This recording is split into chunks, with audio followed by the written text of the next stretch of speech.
Of this century in baseball and in U.S. history in a matter of a minute and 40 seconds. We'll be sharing more high moments for you during the course of the series.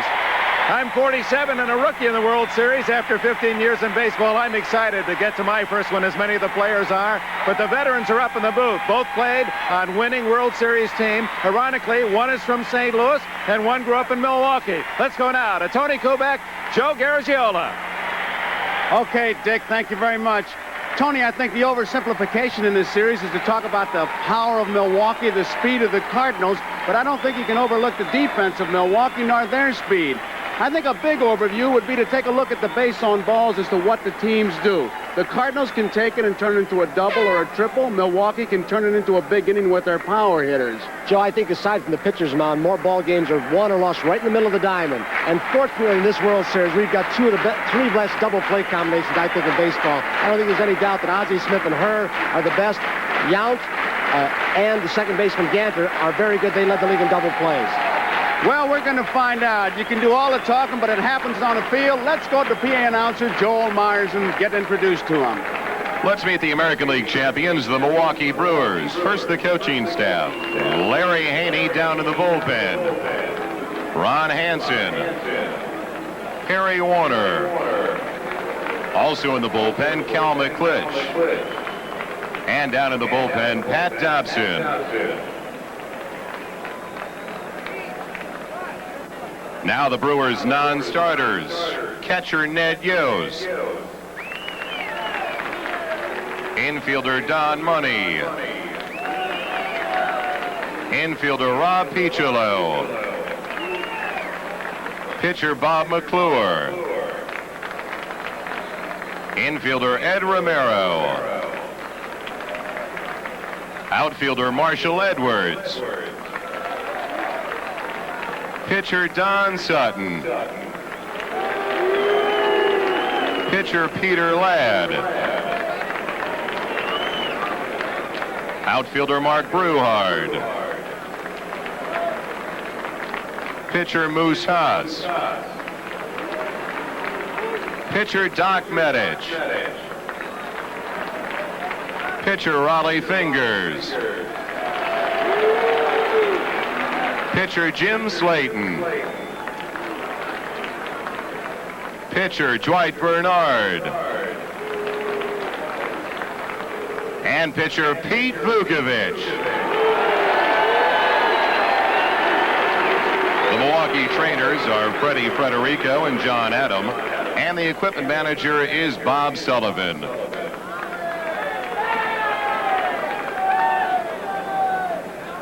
And now, ladies and gentlemen, the starting lineup for the Milwaukee Brewers. Leading off, number 4, third baseman Paul Molitor.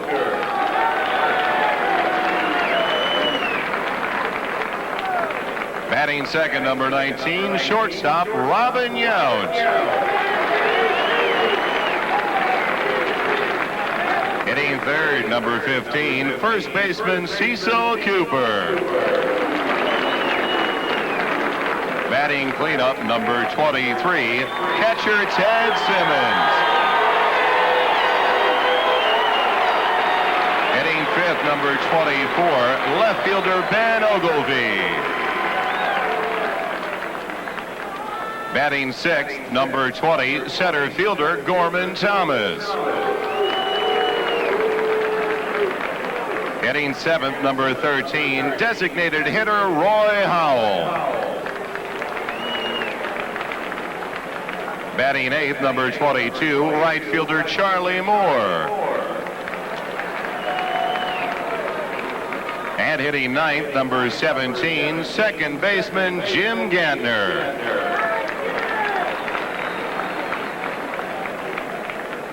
And in the bullpen, the starting pitcher, number 48, Mike Caldwell. And the manager of the American League champions, Harvey Keene.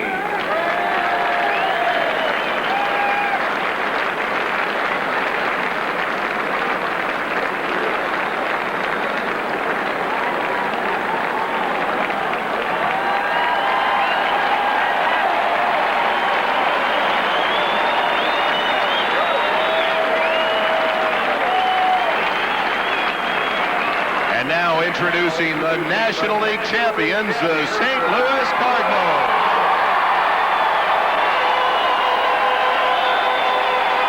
First, the coaching staff: Red Shanedeans, Dave Ricketts, Chuck Hiller, Al Lanier,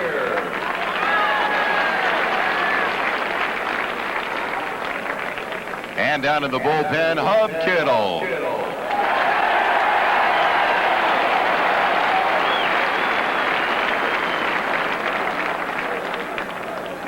Now the Redbirds non-starters. Infielder Mike Ramsey.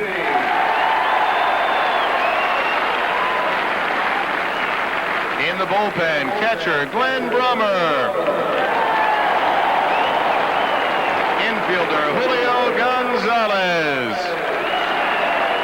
Outfielder Dane Orge. Outfielder Steve Braun. Pitcher Jeff Lottie. Pitcher John Martin. Pitcher Jim Cotts. Pitcher Steve Mura.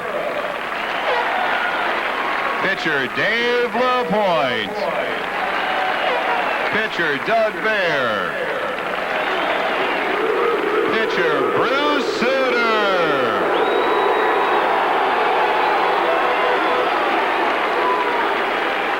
Pitcher Joaquin Andujar.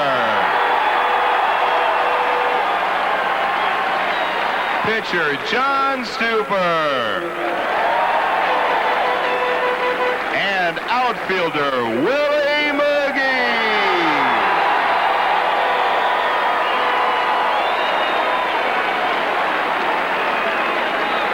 The St. Louis trainers are Gene Gieselman and trainer emeritus Bob Bowman, and the equipment manager is Butch Yackerman. And now, ladies and gentlemen, the starting lineup for the St. Louis Cardinals.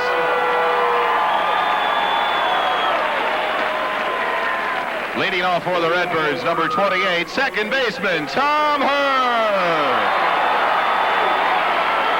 Batting second, number 27, left fielder Lonnie Smith. Hitting third, number 37, first baseman Keith Hernandez. Batting cleanup, number 25, right fielder George Hendrick.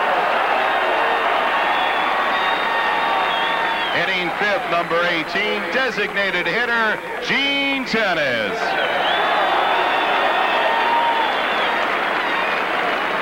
Batting sixth, the most valuable player in the National League Championship Series, number 15, catcher Darrell Porter. Hitting seventh, number 22, center fielder David Green. Batting eighth, number 10, third baseman Ken Oberkfell. And hitting ninth, number 1, shortstop Ozzie Smith.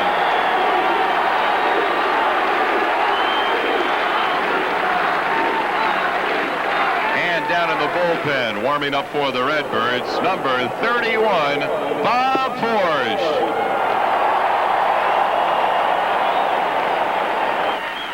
And the manager of the National League champions, Whitey Herzog.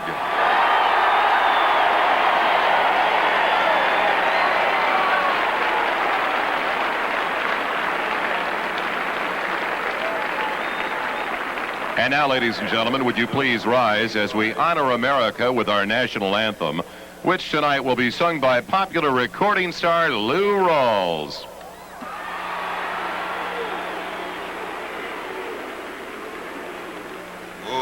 Say, can you see by the dawn's early light what so proudly we hailed twilight's last gleaming, whose broad stripes and bright stars through the perilous fight o'er the ramparts we watched were so gallantly streaming, and the rocket's red glare, the bombs bursting in air, gave proof through the night that our flag was still there. Oh, say does that star-spangled banner yet wave over the land of the free and the home of the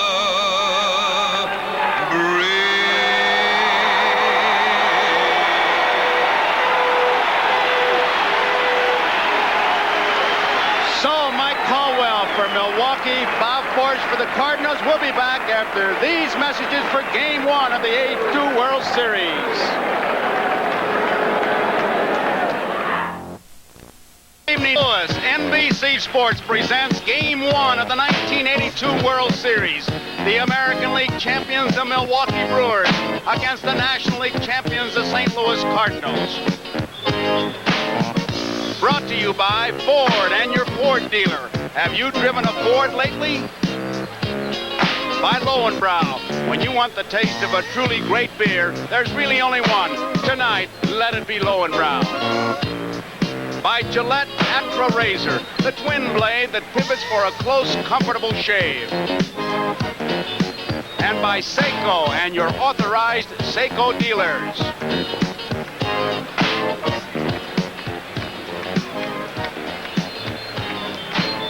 A beautiful night here in St. Louis and a capacity crowd here for Game 1. And there he is, the chairman of the board, August A. Bush Jr. Along with the commissioner, he threw out the first ball to get it started. And we have a baseball game. Forsch against Caldwell. Here are the stats on Bob Forsch. He will not walk many. He will not strike out many. Pinpoint control. Good slider, curve, and as some of the scouts who scouted him for the Milwaukee Brewers said, he had about the liveliest fastball they'd seen him in 5 appearances against Atlanta. You have to hit your way on, and when you've got a defense behind you like Smith and her up the middle of the diamond, well, they are rally stoppers. They've got great speed in that outfield. You'll really see some jackrabbits. So Paul Molitor leads it off for Milwaukee. 1982, he had 19 home runs, 71 runs batted in, hit .302. And Oberkfell at third base already up close because Molly will bunt.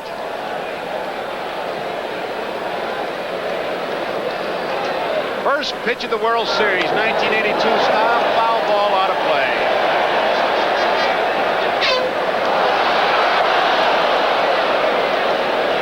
If you had to categorize the Milwaukee Brewers, you would probably say they are not a wild swinging bunch, but they don't take a lot of pitches.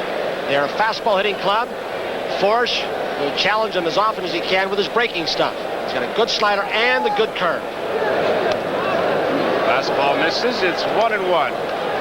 Tony, when you talk about a free swinging ball club, they didn't strike out as much as the Cardinals, who are slap hitters. Surprising. 1 ball, 2 strikes to count. Molitor, born in St. Paul, Minnesota, lives in Mequon, Michigan, or Wisconsin rather, with his wife Linda.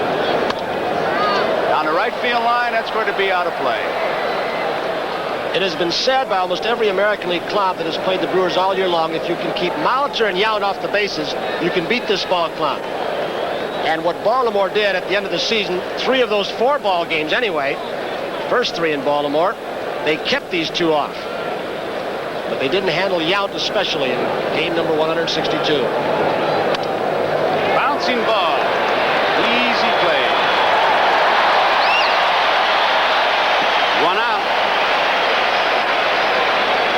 Brewers coaches at first base, number 18, Ron Hansen, and over at third base, number 36. Here is Robin Yount coming up, and what a tremendous year he had. 29 home runs, 114 RBIs, a .331 average. With Tony Kubek, Dick Enberg, and Tom Seaver, who'll be joining them. Joe Garagiola here in Busch Stadium, St. Louis. Game 1. There's a strike. He throws a lot of them, Bob Ford. I'll tell you, with his spacious outfield that Tom Seaver told you about, the youngster in center field, David Green, is playing very shallow for a man with Robin Yount's power.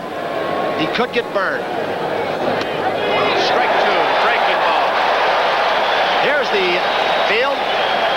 Ball carries well down the lines from the power alleys to center. It's tough to hit it out of. So how deeply Ozzie Smith was playing at shortstop. He does that for almost everyone, even fast runners. Just missed with the fastball. There you see a shot at the defense. Ozzie Smith, the point of reference would be that line. He plays behind it, sneaking up with 2-strike count on Robin Yount. Inside. 2 balls and 2 strikes, 1 out, no score, top of the first. Yount's a big guy, 6-footer, 170, born in Danville, Illinois, lives in Thousand Oaks, California.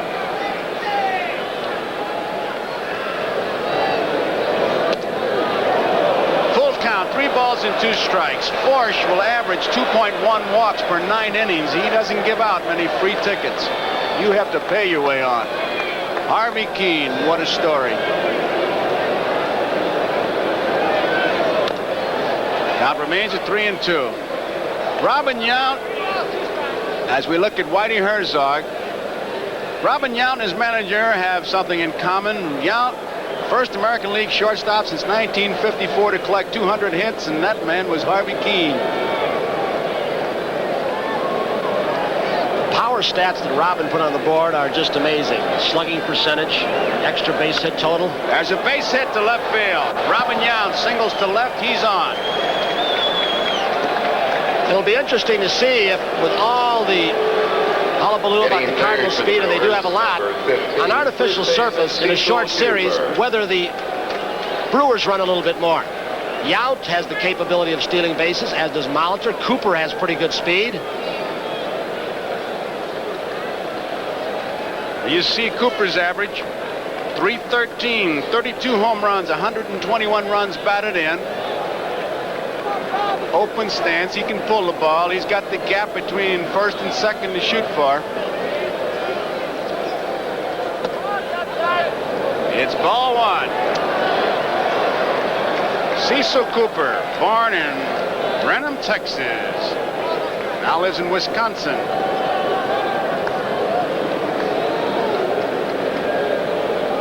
Cooper, a good low ball hitter. Forsch, at times, if he's got his fastball, he can pitch upstairs, but basically he's got to keep his breaking stuff and fastball down. 2 balls and no strikes, and it's very rare indeed when these Milwaukee Brewers don't get a hit sign from the third base coach when they've got that pitcher crippled. 2 balls and no strikes, and 3-1. That was an interesting close-up shot, which will show you as this game progresses, of Forsch working on the baseball, something he is not supposed to do. We'll try and get it for you one more time. Chance? He's got a quick move, Bob Forsch.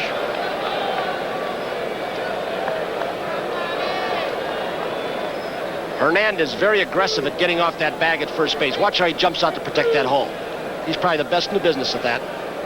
Look at him. Like a runner in the starting blocks. As soon as that ball goes home, he wants to protect that hole with Cooper, the left-hander, up.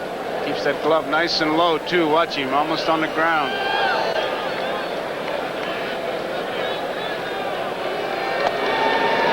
Outside, 3-0. Now, Harry Warner at third base will flash a sign. Cooper, look at those eyes, man. That's like the kid on Christmas morning. Do I get the hit, 3-0? He's looking for the hit sign. That's when the manager controls it, and you pick a pitch in a particular spot. You don't just say fastball, you say low inside fastball. Walked him. Cooper is on, so base runners are at first and second. One man out brings up Ted Simmons. Kind of reaction he gets. Cleanup for the Brewers, number 20. Hub Kittle Catcher Ted Simmons. took 54 years to get to the major leagues. Now 65. He comes out to talk to Force. What a marvelous job he has done, especially with the young pitching staff. He was on the bench and somebody said, Hub, as long as it's taking you to get here, you probably want this to go 7 games. He said, no, I'd just as soon finish it in 4. Hub He Kittle. pitched professionally for an inning or so when he was, what, 61 or 2? Got in for an inning, retired a few hitters. Here is Ted Simmons, 23 home runs, 97 runs batted in, a .269 average. One man out, no score, top of the first. Missing. He's pitching like he's being very careful, like he doesn't want to get that ball into that fat part of the strike zone when it hits the outside part of the plate. As we look at Yount at second and Cooper on at first. He's falling behind the hitters, and you're playing with fire.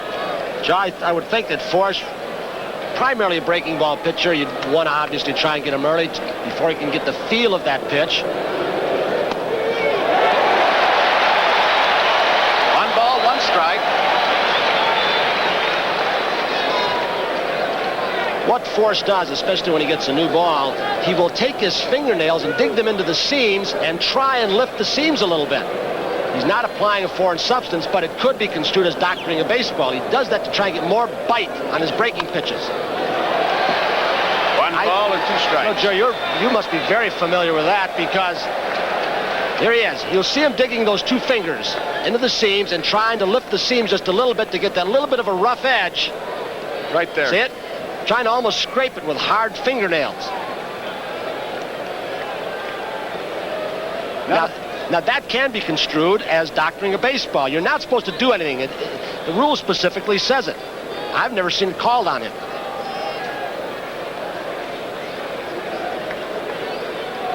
You can see aerodynamically with the seams a little bit raised and roughed up, you might get a little more bite. And he pitched like a slider, a curveball. It has a lot of spin on it. 1-2 pitch to Simmons. A foul ball.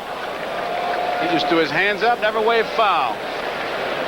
Bill Haller, the umpire at first base, waiting to make sure.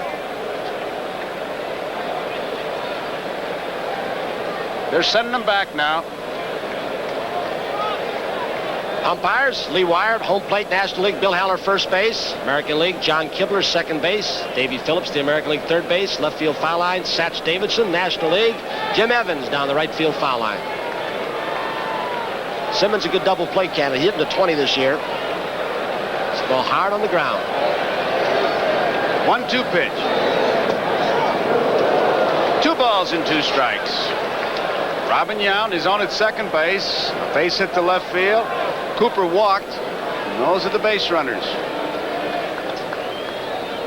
2 balls, 2 strikes, 1 out. Top of the first, no score. And so far, we are not seeing the Force, who's had exceptional control over the month of September. That's a foul ball out of play.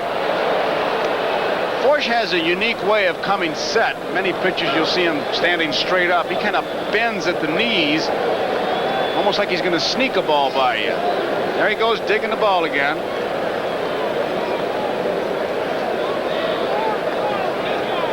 I imagine he wears out about 8 or 10 hats during the year, too. He's always taking that hat off.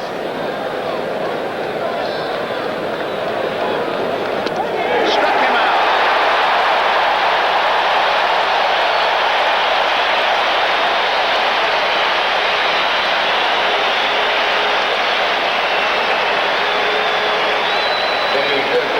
Like one of those sliders that started outside 5-6 inches and just came around the outside corner of the plate.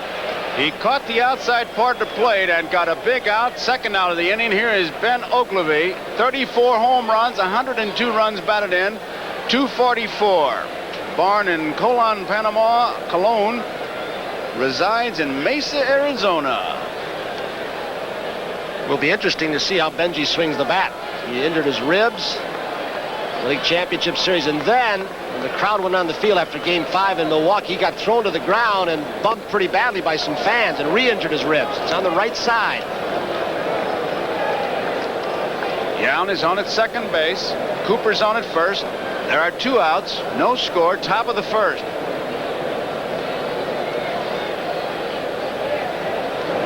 One 0 pitch. 1 ball and 1 strike to count. They have really swung around. Ozzie Smith really giving him a lot of room as he's almost playing directly behind the bag. Ogilvie is a good RBI man. He's averaged 89 RBIs in his last 5 seasons with the Brewers. There you see Smith coming into your picture. Moved him back. 2 balls and 1 strike.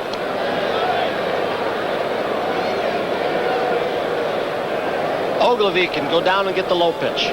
Throw him low and inside, and he can jerk it. Earlier this season, in fact, most of his career, he was much closer to home plate. He's moved off about 6 inches to a foot. They were jamming him so much inside. Foul ball out of play. 2 balls and 2 strikes. And moving off the plate, Joe, that's another thing he's doing a little bit more of. He used to try and pull almost everything. He will slap the ball to left field a little bit more now. Now, he doesn't look very big, but he's strong. He is really strong. He's listed at 6'2", 170 pounds, but he can generate a lot of power. 2 balls, 2 strikes, 2 outs, no score, top of the first.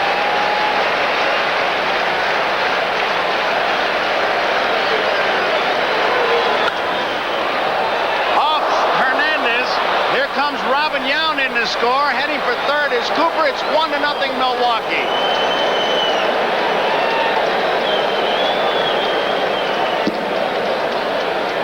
Hit very hard, obviously, at Hernandez, and it hit that turf, and ordinarily that ball bounces up a little higher. He may have had some overspin. Well, it may have gone where? Right through his legs? Never came up. Almost off his shin bone. Ordinarily, a ball like that will bound up. You've given him an air. You see that very infrequently with that man. He's won, I think, about 4 Gold Gloves. I think that top spin that he had on that ball when he got that top hand through, Joe, put that hook spin like you'd get in a golf hook, and it just bit into the turf and almost took his shin off. Gorman Thomas, check swing, foul ball, strike 1. The official scorers are Dave Nightingale of the Sporting News, Jack Herman of the St. Louis Globe-Democrat, and Dick Young of the New York Post, and they have ruled it an error on Hernandez, and Milwaukee has taken a 1-0 lead. Base runners at first and third, 2 outs, and Gorman Thomas, who hit 39 home runs and drove in 112 runs, stands in there. Strike 2.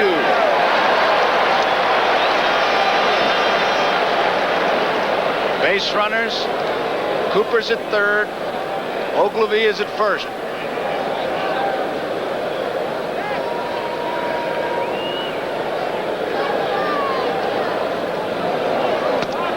Outside. 1 ball, 2 strikes.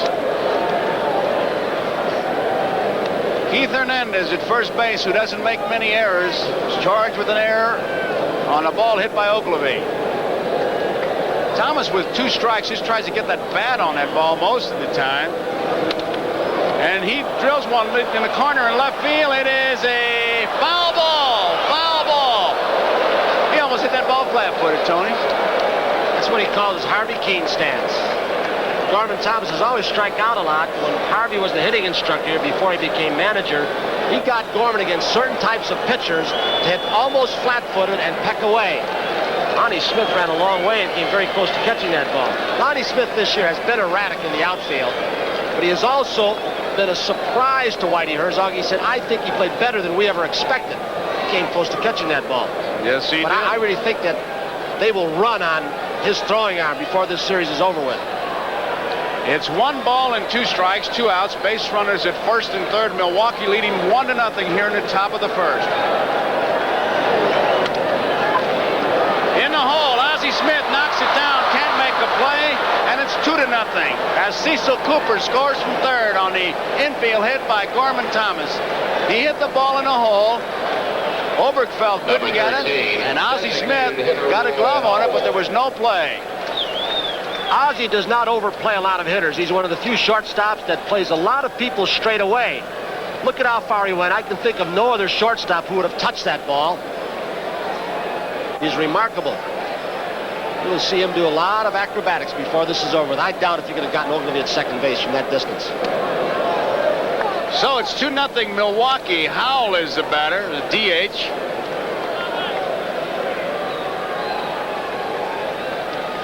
The people have been talking about the advantage of the speed on the artificial surf for the Cardinals, and it will be, but you've got to remember, as hard as the Milwaukee Brewers hit the ball, there are going to be a lot of those ground balls are going to go through for them also. So at first base is Gorman Thomas. At second base, Ben Ogilvy. 2 runs are in, and the crowd was really loud to start. It's calmed down. Howell is hit by the pitch. Bases are loaded. Roy Howell hit by a pitch ball, so Bob Forsch is really having a rugged inning. 2 runs are in, bases are loaded, and Charlie Moore is the batter. The way the Brewers are swinging, he may have tried to come inside and just move him off the plate. Roy Howell stands off the plate quite a bit and dives into the ball so he can reach the outside corner. Whitey Herzog, Red Schoendienst, the bullpen starts going. Jeff Lottie begins to throw. Bob Forsch had hit 4 batters during the regular season, has just hit one now to load him up, and Charlie Moore with the 254 averages in there. And there's his strike. Milwaukee.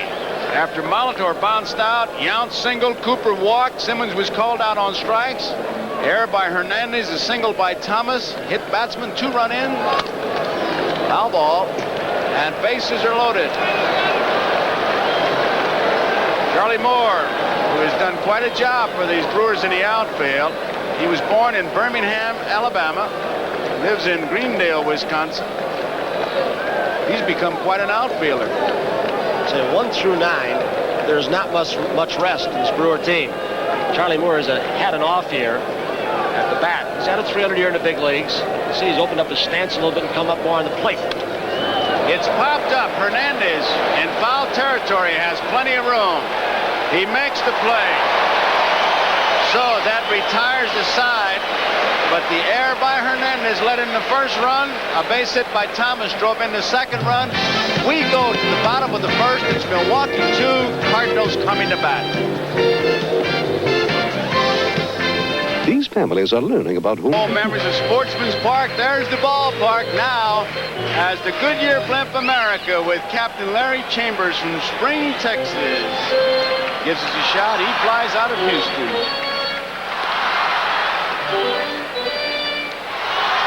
Tommy Herr will lead it off against Mike Caldwell. Caldwell finished the season in a cold spell. And getting that sinker up a little bit. He actually throws 3 different kinds of sinkers, one slower than the other. In fact, one will look to you to be almost like a screwball. A hard slider, takes something off, and he calls it a slurve. Oddly enough, Joe, he's a sinker ball pitcher who this year anyway has done well on artificial surface. ERA below 3 on the turf, and was 3 wins and 1 loss. It has been a struggle for him through September. Well, these Cardinals will put the ball in play. Tommy Herr.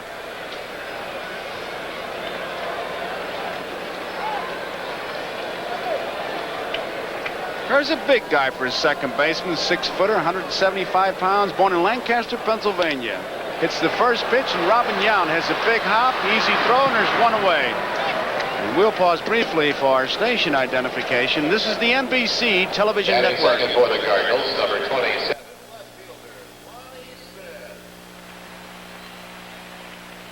Joe Garagiola with Tony Kubek, Dick Enberg, and Tom Seaver here in St. Louis, where the Brewers have jumped out to a 2-0 lead here in the top half of the first inning as Lonnie Smith steps into the batter's box. 307 average. Ball 1. Whitey Herzog, most of this season against left-handers, has put Lonnie Smith, in the second spot. One time when Hendrick was hurt, he hit him 5th against left-handers. That's a foul ball. Joe, I don't really think, as we look at Molitor, who will be in, even with third base back, quite a bit on this running team the Cardinals have. I don't think the turf in the infield is going to affect the Brewers that much. But I kind of agree with Tom Seaver that in the outfield with those gaps, they do not have the running speed out there, especially with a slightly crippled Gorman Thomas in center. So they may not be able to cut those alleys down. It's the point that Tom Seaver alluded to at Dick Enberg in the pregame show. Bouncing ball. In time. Nice play. He's made a lot of errors this year. 32. Married for the Redbirds, number 37. I remember over the past 4 or 5 years, Paul Molitor's tried him at 4 different positions. He battles this and handcuffs him, picking up spin off the turf. He does one thing, though, Tony. He stayed in front of it. You may need a chest protector playing 162 games, but he didn't give it the old how do you do. Hernandez in the batter's box. Hernandez ended the season hitting .299. It's outside, ball 1. This is the air that may have set up a couple of those runs the Brewers got.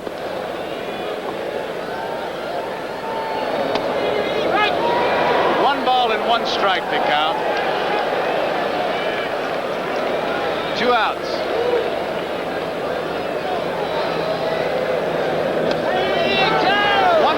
Strikes. Joe, I think before this World Series is over, there will be a lot made about the throwing arms of the two catchers, Porter and Simmons. Some say they are below average throwers. I think you can tell everybody there's a little bit more to catching than just throwing out base stealers. I think they both set up hitters very well. I'm especially impressed with Simmons. I think of Carlton Fisk and Dempsey, the American League. I think Simmons handles the pitching staff as well as anybody. Moving the ball around, mixing up pitches, keeping a pitcher in his rhythm. And sometimes that is more important than having that gun and throwing guys out. Easiest way to catch is not to have runners on, and by setting them up, they're both pretty good babysitters back there. Here's a 2-2 pitch. Off the handle, bouncing ball. Easy out. 1, 2, 3. 4-3 if you're scoring. So Caldwell, 3 ground balls, easy inning. We complete 1 inning of play here. It's Milwaukee 2, Cardinals nothing. Milwaukee 2, Cardinals nothing, top of the 2nd. Jim Gantner leads it off. Bob Forsch threw 39 pitches in that first inning as opposed to Caldwell's 10. That's the kind of a thing that starts to send messages to the pitching coach and to the manager. Gantner hit .295 with 4 home runs, 43 runs batted in, takes it inside, and it's ball 1.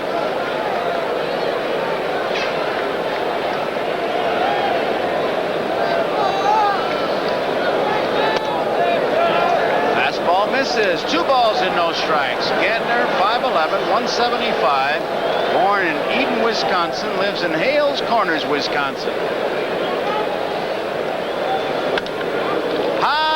Fly ball, center field. Green taking charge, makes the play. David Green, formerly the property of the Brewers. This young man has exceptional talent. If you get a chance, you'll see a tremendous throwing arm. He might be just a shade slower than Willie McGee, who is just out of sight running speed. That's the man that Whitey Herzog wanted when he made the trade with the Brewers. Here is Paul Molitor, who bounced out to the second baseman his first time up. Hits the first pitch in a hole. Watch out, he's missed. Safe. I think it's going to be interesting, Joe, as the series goes on. As fast as some of these Brewers are, we just saw Molitor. If Ozzie Smith continues to play as deeply as he did, now this is really a routinely hit ground ball. Not hit too hard or too soft, but he had to go a long way to his right. He does not have an outstanding arm, but you can see the quickness in getting that ball off. And Molitor with his speed beats it out. He really is an acrobat, the way he's able to get down and bounce back to his feet and still get something on the ball, but not the traditional play where you go into the hole, dig in, brace yourself, and get the good gun to first, and he came up short. Here is Robin Yount now. First pitch is low, and it's ball 1. Yount singled his first time up and scored, and I'll tell you, if he keeps that ball down, Yount is liable to drill one into that gap in right center field. Here's as good a breaking ball hitter as there is in baseball. Molitor at first. Many teams try and bust Robin up and in on the hands. He's become more disciplined over the last few years. He doesn't go after that pitch as often like that. He shattered his bat. There's a base hit, and Molitor will stop at second base as Yount hit one off the handle. Base hit. He now has 2 hits, and Milwaukee has the merry-go-round going again with only 1 out. And the middle of the lineup coming up, Cecil Cooper. Yeah, they're picking up right where they left off against the Angels. Remember Charlie Moore's blue pit over the pitcher's head that set up the go-ahead inning? Well, they have 4 hits thus far, and all 4 have had eyes. They found all the gaps so far, and you've got to be good, but you've got to be fortunate too. I think Force made the pitch stick that he wanted to make. Up and in. He got him in the ball in his kitchen, shattered the bat. You talked about Robin's strength a while ago. Just muscled it out the center. 1 out, and Cecil Cooper, who walked and scored his first time up as a batter. Fastball misses. Ball 1. This is a time when you're a pitcher that you worry about somebody really getting into one.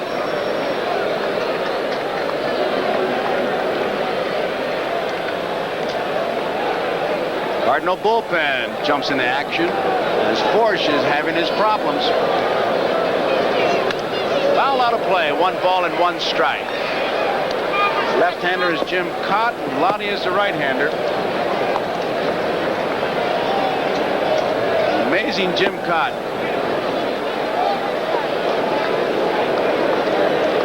This Brewer ball club, Joe, has been through so much over the last week.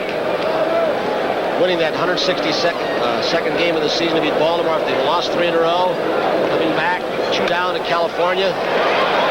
Top fly, they're calling infield fly as Ozzie Smith makes the play. So there are 2 away. Big out by Bob Force. In fact, this is probably the loosest the Brewer team has been mentally, I think, for about a week and a half. They've been under a lot of pressure because of Fingers being down in September. Lost a bunch of games, 8th, 9th, 10th inning. September without Fingers. The Brewers are leading right now 2-0. And there are 2 outs here in the top of the second, and Simmons, who was called out on strikes his first time up, is the batter. Fastball is high, ball 1. On at second base is Paul Molitor. At first base, Robin Yount. Good speed on the bases with 2 outs. Yount will get a couple extra steps at the crack of the bat.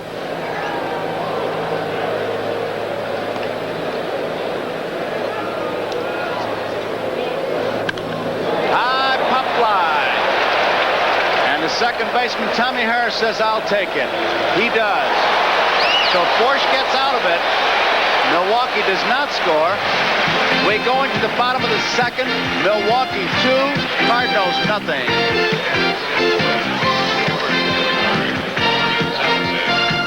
Runs, 4 hits, no errors for Milwaukee. And the Cardinals in the second looking for the first base hit as they went down in order, 1, 2, 3, and 3 ground balls. Those 3 ground balls early, indication that Caldwell has the sinker down low at the knees. It's been his problem. One of the pitching coaches for the Brewers, Pat Dobson, was saying when you get a couple hits off, he does not pitch within himself. He's starting to throw the ball a little bit harder coming upstairs, and his fastball is straightening out.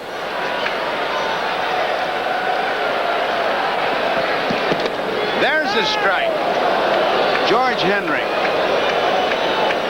Henrik, 19 home runs, 104 runs batted in, hit 282. 1 ball, 1 strike. George Henrik probably wears his pants lower than anybody in baseball. And I asked him about that. If there was a reason.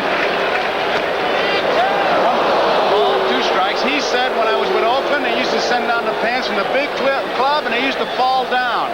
So now I just make them where they're downer to begin with, and that makes a lot of sense.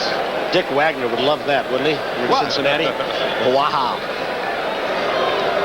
Outside, 2-2. In the batter's box, you had to be comfortable. He's not up there for a portrait. He's up there to hit. And he's not going to make any magazines as a fashion play, but he might get the MVP if he gets enough hits. Straight away center field, and Gorman Thomas has plenty of room, and there's 1 out. He was saying that knee that he injured in a kind of a slide collision at home plate in the league championship series. He bruised it against the shin guard of Bob Boone. He said it's 100% better. He said on a scale of 10, I'm probably a 7 now. I was about a 4 a couple days ago. So the off day helped him. Weren't you surprised, Tony, that Harvey Keene didn't go with Marshall Edwards defensively in center field with that big area to cover, and then Gorman Thomas as the DH? Gorman Thomas would have no part of the DH, he said. He said, when I'm 40, I might think about it. He said, I wouldn't play. So it's strike one on Gene Tennis. Tennis is the DH. Whitey Herzog, of course, had the DH when he was over at Kansas City, so it's nothing new to him. It's new to National League fans here in St. Louis. Tennis way out in front, and it's a quick 2-strike count on him. There he is, Whitey Herzog, from nearby New Athens, Illinois. It's the kind of series that Whitey Herzog, although he had good advance scouts, probably didn't need him. He is very familiar with the Brewers hitters, how to pitch them, how to defense them. Tennis takes it outside. 1 ball, 2 strikes. Tennis, 6-footer, 190. We look at Harvey Keene. Born in Russellton, Pennsylvania, now lives in Poway, California. 2 balls, 2 strikes, 1 out. 2-0, Milwaukee leading. Mike Caldwell. Tennis, a very disciplined hitter. He can get a lot of bases on balls. Pops it up, and Cecil Cooper says he's going to take it. And he does. 2 outs. Joe, they've talked about the spacious ballpark. And Whitey Herzog, aside from the dimensions that we showed you earlier, Whitey Herzog was saying he thinks the ball does not carry well here because it is built down beneath street level. Now, I don't know what sense that makes, whether it's dampness or whatever else. In the daytime, it'll carry better. A lot of home runs, or people who think they're home runs, lose them to center and toward the power alleys in right and left center. He said it is a harder ballpark to hit home runs in than Kansas City. Kansas City's tough to hit them in. But the gap, it's a good gapper ballpark, doubles and triples ballpark, as Darrell Porter takes the first pitch outside, ball 1. Porter, almost an identical stance to Cecil Cooper. He kind of peers and rocks and gets on his toes. 2 balls, no strikes, 2 outs, 2-0, Milwaukee leading, bottom of the 2nd. Porter, 12 home runs, 48 runs batted in, hit .231 on the year.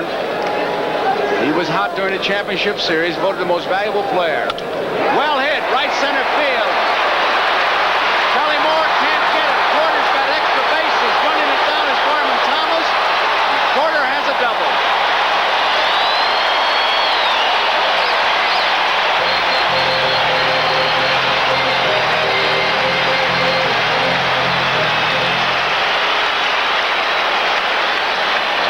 So after an off season, he has stayed hot as he was during the championship series.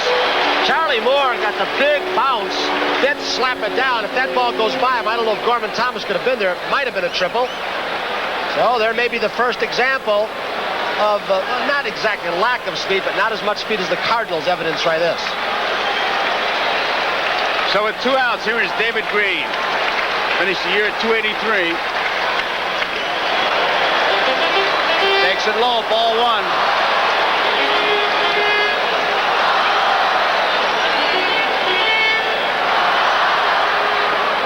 Two nothing.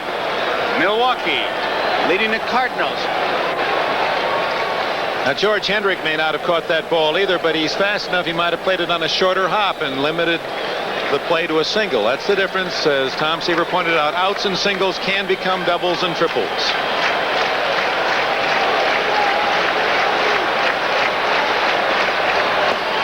Fastball misses. 2 balls and no strikes.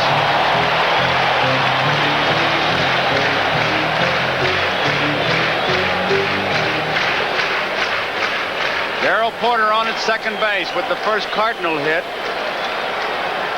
Brewer infield with 2 outs, 1 thought in mind. At least knock the ball down. Keep that run from scoring.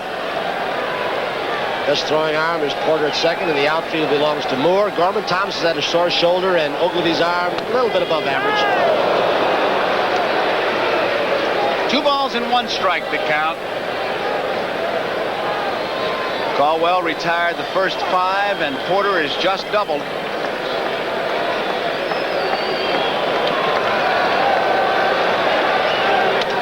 Line drive right at Cooper. Ball was well hit, but Cecil Cooper had him played perfectly.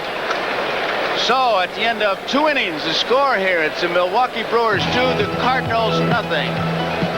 And due up, Ogilvy, Thomas, and Howell. And we'll be right back after these messages from your local station. Was Gillette foamy? We move into the bottom half of the 3rd inning. Milwaukee 2, the Cardinals nothing. Joe Garagiola with Tony Kubek, Dick Enberg, and Tom Seaver here in St. Louis. Looks like Forsch is settling down.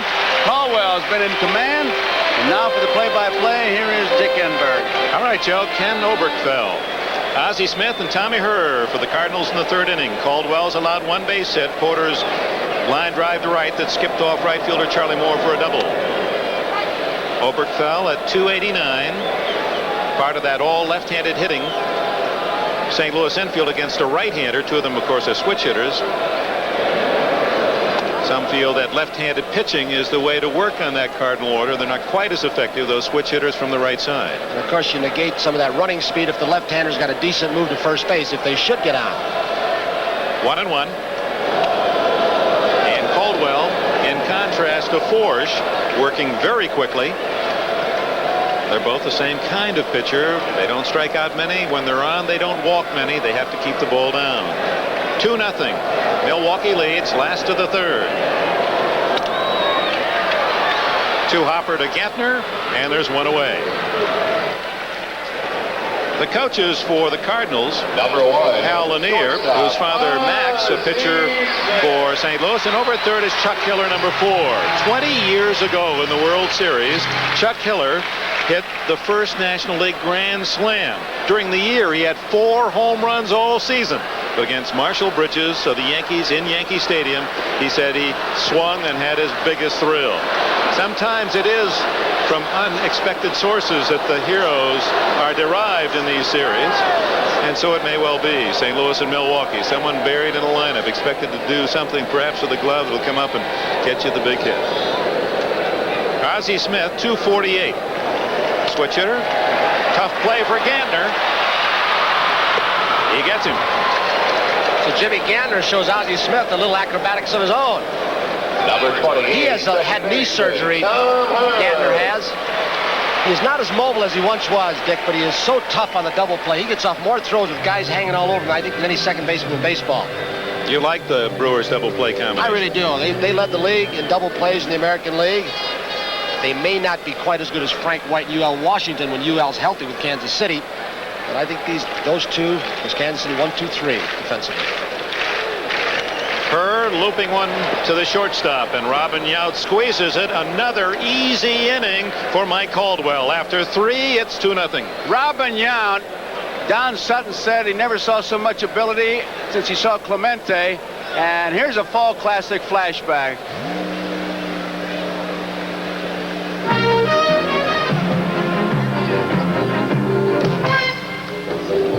As always, the Pirates' leader was Roberto Clemente.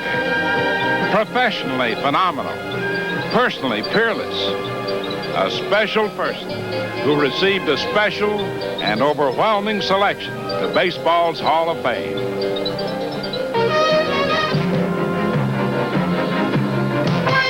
Busch Stadium packed, 53,000 fans.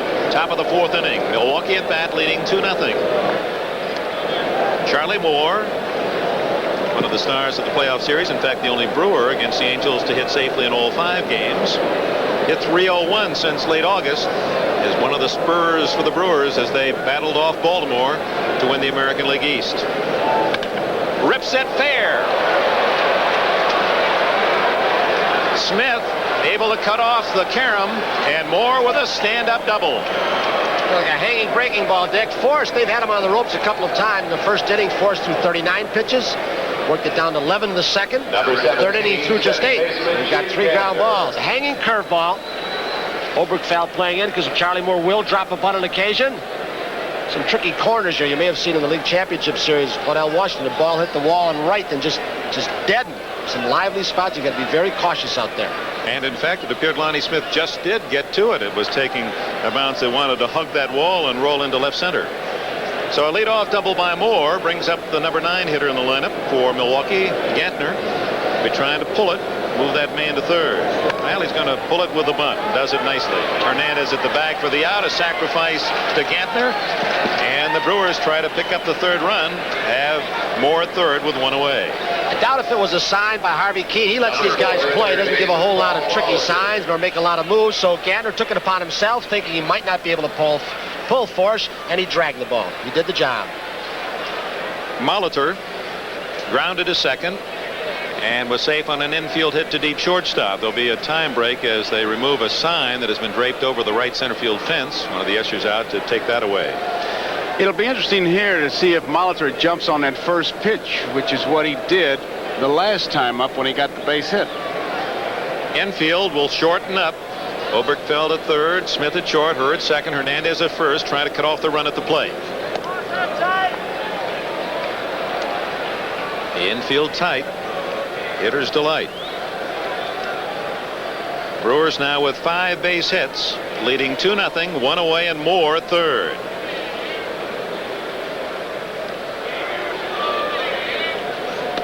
Ball 2. Robin Yount is on deck.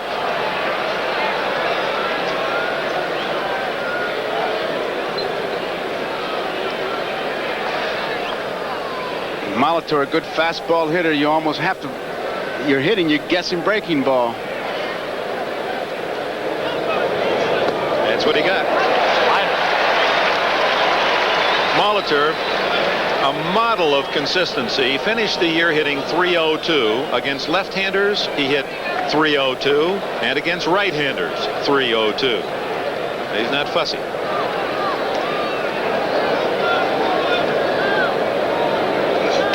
Broken bat shattered into center field, and a base hit. Moore scores. He's going for 2. He is out. And Dick, you just saw, you alluded to the point about the hitter's delight on the ground ball, but you can also see what happens on that little looper. Ozzie Smith, the shortstop, if he's playing his normal position, he'd stand up. He's standing there waiting. So the bat is shattered. Again, probably the type of pitch that Force wanted to make. Get inside. Smith alertly throws out the diving Molitor. You can see some aggressive base running. Molitor at one time was getting hurt so darn much diving, they tried to stop him from diving into base. He used to dive head first in the home plate. Here's Yount with 2 out. Base is empty. Milwaukee has built its lead to 3-0.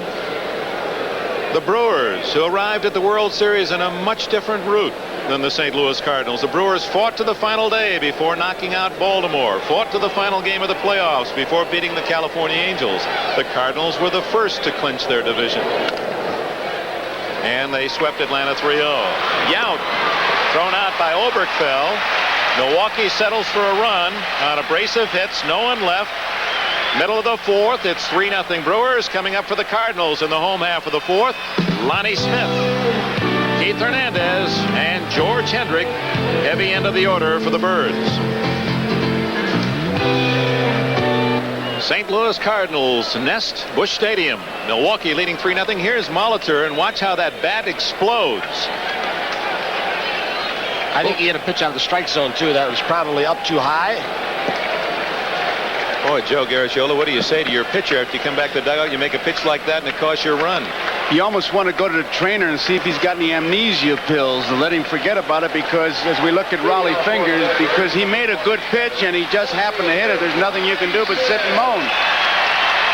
Raleigh Fingers, the frustration, he's missed some 5 weeks of the season. A sore arm, elbow, apparently much more serious than at first believed, and the guess is that he probably won't pitch in the series as much as he wants to. While St. Louis has its ace reliever, Bruce Sutter, ready. Check swing by Smith, and it's foul to the right. Lonnie Smith, who led the Cardinals in hitting this year, coming over from Philadelphia, finished at .307.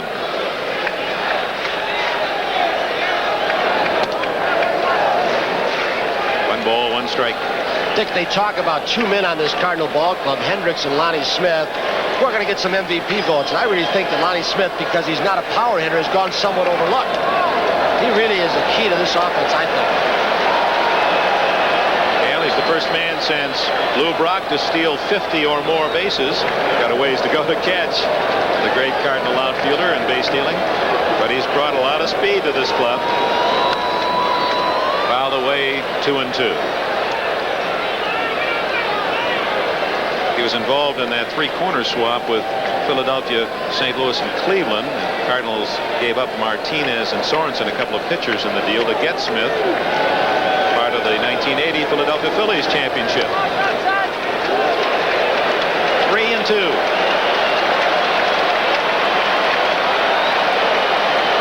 And with the big guns to follow, Hernandez and Hendrick in tennis, fans want Smith to get on there. Denied as Caldwell has his first strikeout. A little extra on the fastball there. Caldwell, generally speaking, down low around the knees with that sinker and breaking stuff.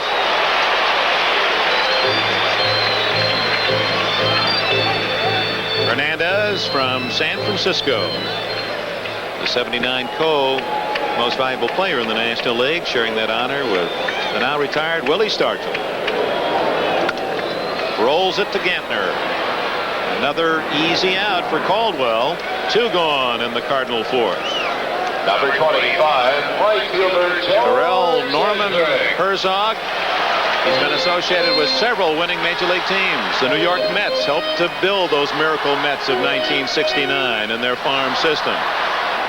Served as a skipper briefly in Texas, coach in California, built the Kansas City Royals club, and boy, what trades he made here in St. Louis. He didn't make just a cosmetic change. He came in and said, I want to trade, but I want to go big. Not just a couple of fringe players. Let's go head on head. 3 good ones for your best 3. Hendrick stabbed by the first baseman Cooper, and it's another 1-2-3 inning as Caldwell, 3 out of 4 innings, has mowed down St. Louis in order. We go to the 5th inning at Busch Stadium.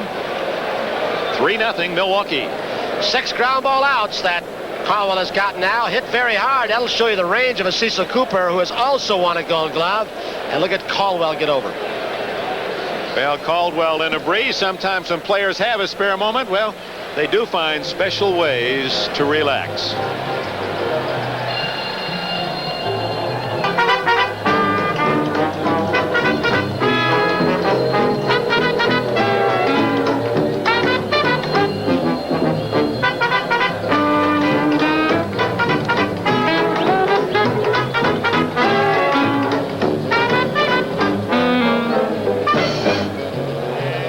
Right back after these messages from your local station.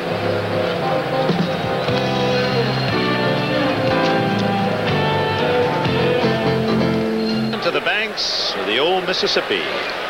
Busch Stadium, St. Louis, completed in 1966, the home of the Cardinals. They trail Milwaukee 3-0, top of the 5th. Cooper leads it off, loops it to left. Lonnie Smith is there. Twice that Forsch has induced Cooper to hit the ball in the air to the opposite field. Ted Simmons, the former Cardinal, he was involved in that major deal engineered between these 2 teams after the 1980 season. Simmons, Raleigh Fingers, and Pete Vukovich, who have all succeeded in Milwaukee, came over from St. Louis, and the Cardinals got Sixto Lizcano, Larry Sorensen, Dave LaPointe, and David Green. A good trade for both sides. At one time, Whitey Herzog found himself with Terry Kennedy, now in San Diego, Porter and Simmons, 3 good catchers, and he had Fingers and Suter at the same time. It's a controversial move that he made. Hit well to right. If it's fair, it's gone. It hooks foul. Tell you, Ted Simmons, since about the middle of June, and he went into a little bit of a crouch, and he struggled last year, as you know. He went into that crouch. He's been smoking the ball pretty good. Driven in a lot of runs since the middle of June. Got out in front. Kind of pitcher doesn't mind making. Get the ball inside off the plate and say, go ahead, whale away. This one's fair, and he will touch them all.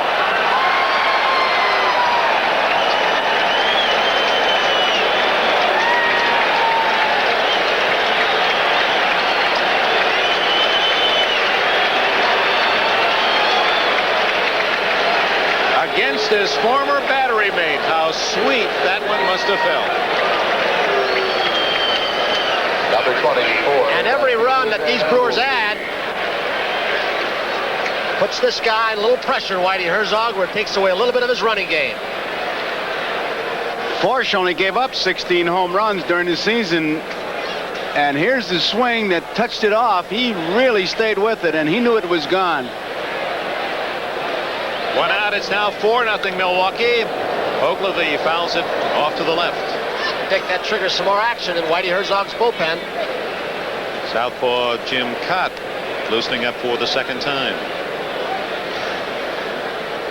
This Milwaukee club, I tell you, they come out swinging. You can tell in batting practice the bats are moving in the rack and nobody's even near them. They were rattling all right. They rattle. The Brewers led the major leagues in home runs this year with 216. Cardinals, interestingly, were last with 67, so quite a difference. Hit sharply to her. Fernandez 2 away. Ogilvie is 0 for 3. Ted Simmons from Detroit, Michigan. In this different era, Simmons recently, during the offseason, played house husband so that his wife, Mary Ann, could go back to the University of Michigan, finish her degree work. He's a most interesting character. He's an art critic. He collects antiques. He's on the trustees here at the Art Museum. How many catchers can make that statement? They overlooked you, I remember. Norman Thomas. I remember a field trip we took once, so. A lot of Italian guys in the Art Museum. Don't look at me like that, Tony. Field trip? Sure, it's cool. And you never took one? Just take Yogi along with you, I suppose.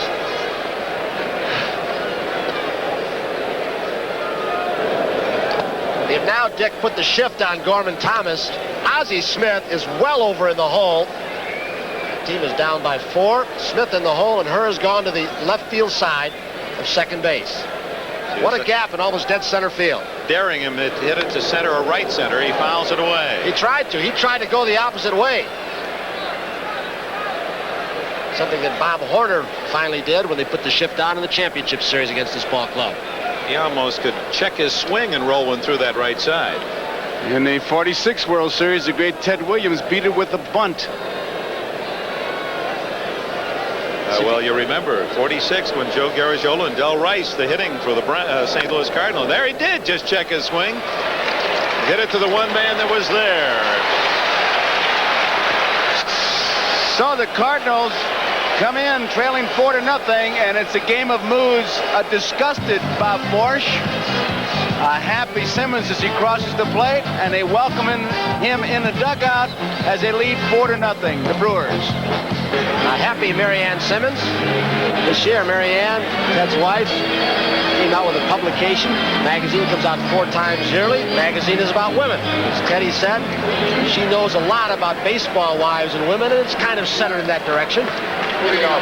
She went back to school to get her degree while Teddy played husband and wife at home for a while, Dick. Most interesting relationship, and obviously a successful one. Both supported of the other in their adult roles. Gene Tennis, Darrell Porter, David Green for the Cardinals, last of the 5th inning. It's 3-0 Milwaukee.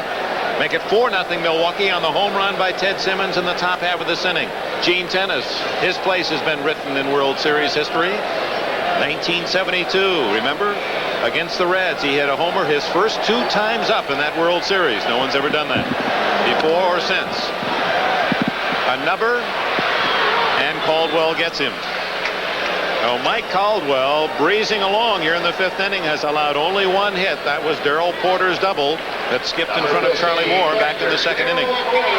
Dick, that's 7 ground ball outs that I've counted, so he's got that ball pretty down low in the strike zone.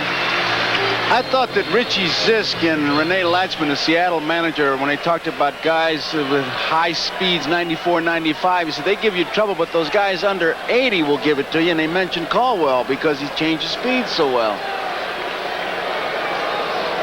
Porter owns the only St. Louis hit. See, Darrell looks like he's taken Cecil Cooper's stance and copied it, and Cecil Cooper copied it from Rod Carew. At Cooper, he'll play it to the pitcher Caldwell, and another ground ball out. And that is 9 consecutive hitters retired by Caldwell.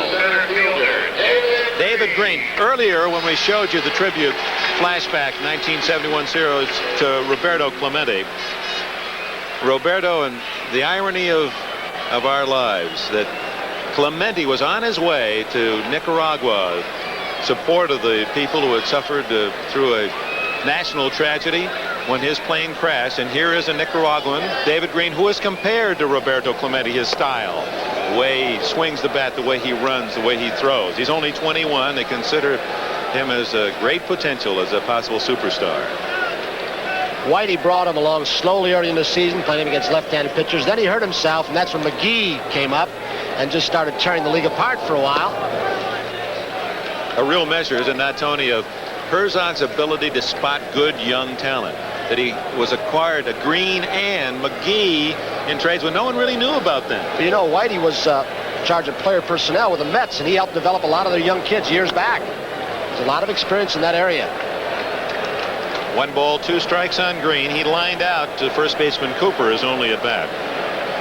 You can go with a lot of scouting reports, but when you put Green, McGee, and Lonnie Smith in that outfield, and Lonnie Smith is the slowest, that really tells you a lot. And that's what Whitey's tried to do, build this team around speed, line drive hitters. Did you see where Simmons set up? He set up about 2 feet outside, and Caldwell hit it. Forsch has had his feet on the ground a little bit in this ball game. It's hard for this Cardinal team to come back. They're scrappy, but with 4 runs down, you're taking away that running game. 1 hopper to the third baseman, Molitor.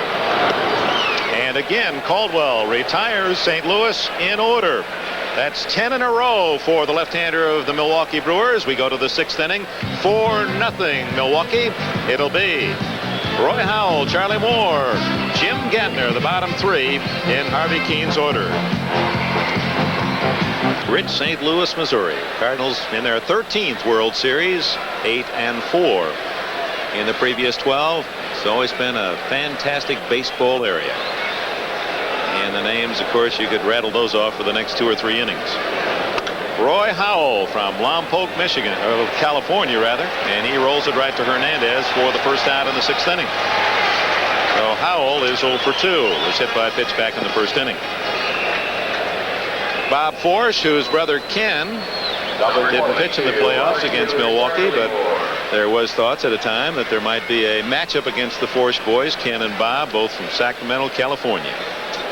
Charlie Moore fouled out and ripped a double to left field. Scored on a looping single by Molitor back in the 4th inning. Another one of the Brewers who uses the entire field to hit, and he'll drop a bunt on you if he catches you back at third base. It's interesting, isn't it, Joe, that in this last couple of years, 2 men in the American League, Brian Downing with the Angels and Charlie Moore, the Brewers, have moved from behind the plate, catchers into the outfield, and have succeeded. And their arms seem to improve.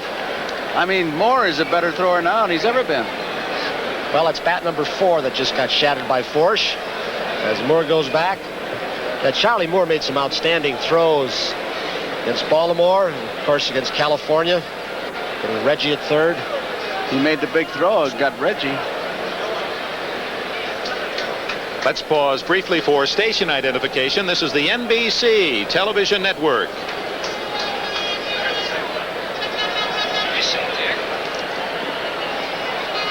With Joe Garagiola, Tony Kubek, Tom Seaver, Bob Costas. This is Dick Enberg, Busch Stadium, St. Louis. The Milwaukee Brewers, the underdogs in this series, lead 4-0 in the 6th inning. Charlie Moore unable to leg out that ground ball to the shortstop Ozzie Smith, who turns it into a fine defensive play. Makes him look easy. 2 gone in the 6th inning.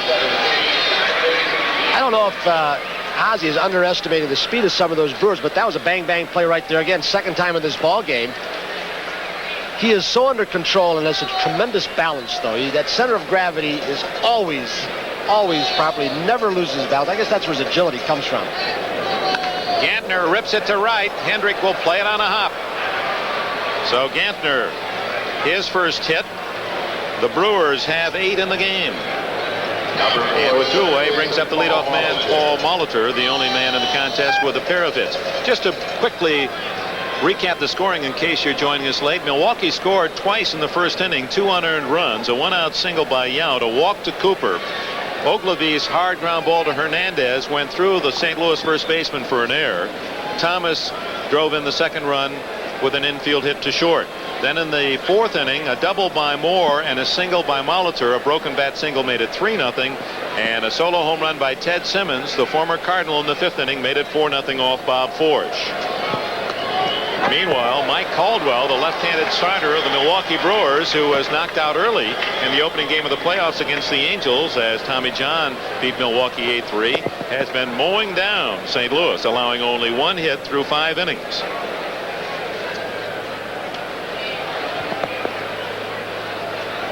You can see Forrest when he gets ready from the stretch, as Joe mentioned earlier, bending that right knee. There are a lot of base stealers will look at that right knee. As soon as it cracks, they think he's coming over or going home, and he has eliminated that extra move. Another base hit. Paul Molitor is 3 for 4. Gantner stops at second. That's 9 Milwaukee hits, and the fans here at Busch Stadium are becoming restless. Number 19, shortstop Robin Yount. Molitor, who like Yount played just 64 games in the minor leagues. You can see how Yount led the league in base hits with 210.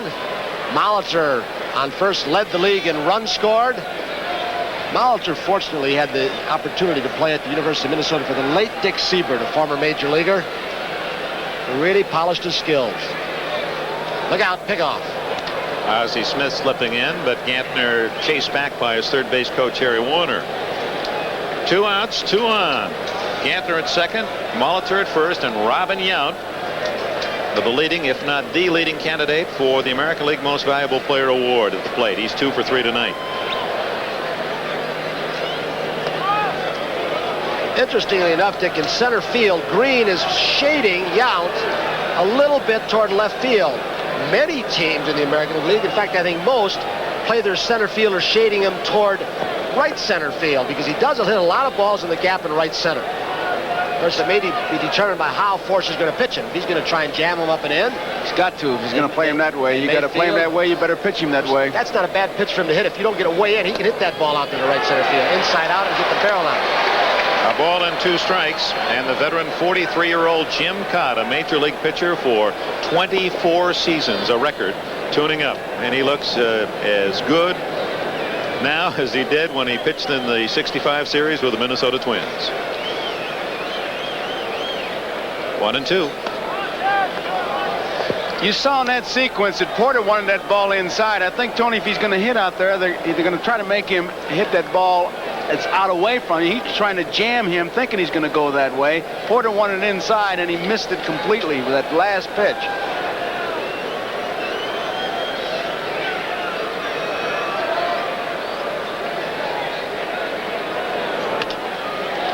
Loop to right, that could be trouble. Fair ball. Gantner scores. Molitor heading for the plate, and it's 6-0 Milwaukee on a bloop double by Robin Yount.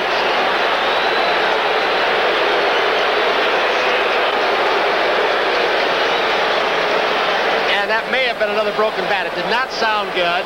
You know, you may think that he's making good pitches up and in, but I don't think, unless he's got a great fastball on a given day, Force can pitch high. He's got to stay down. Comes Hernandez in pursuit. George Hendrick, who was playing him over toward right center field. And Molitor, scoring from first, just showed you the kind of speed he has. And this crowd now announced officially at 53,723. Partisan Cardinal fans are desperately quiet as a pitching change. Cott comes in. A break in the action. Top of the 6th inning. It's Milwaukee 6, St. Louis nothing. In 1935, Easterners came by the busload. Jim Cott from Holland, Michigan. 62 games. He still throws strikes. Had a couple of saves. 5 wins.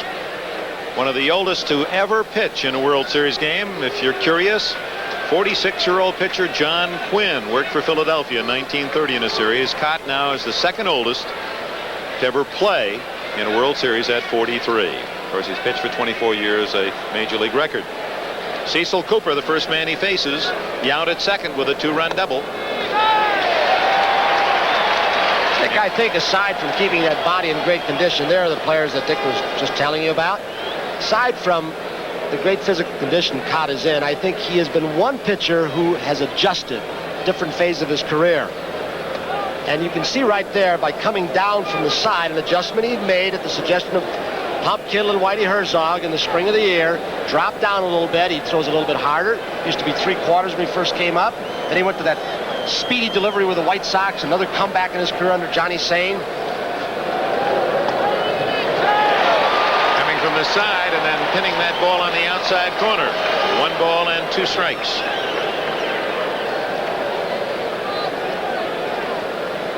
It's 6-0 Milwaukee. 6 runs, 10 hits for the Brewers. No runs, 1 hit for St. Louis. Well, Cott, indeed, 43 going on 25. He strikes out Cecil Cooper, but the Brewers get 2 runs, 3 hits, leave a man, middle of the 6th. Milwaukee, a half dozen. St. Louis, nothing.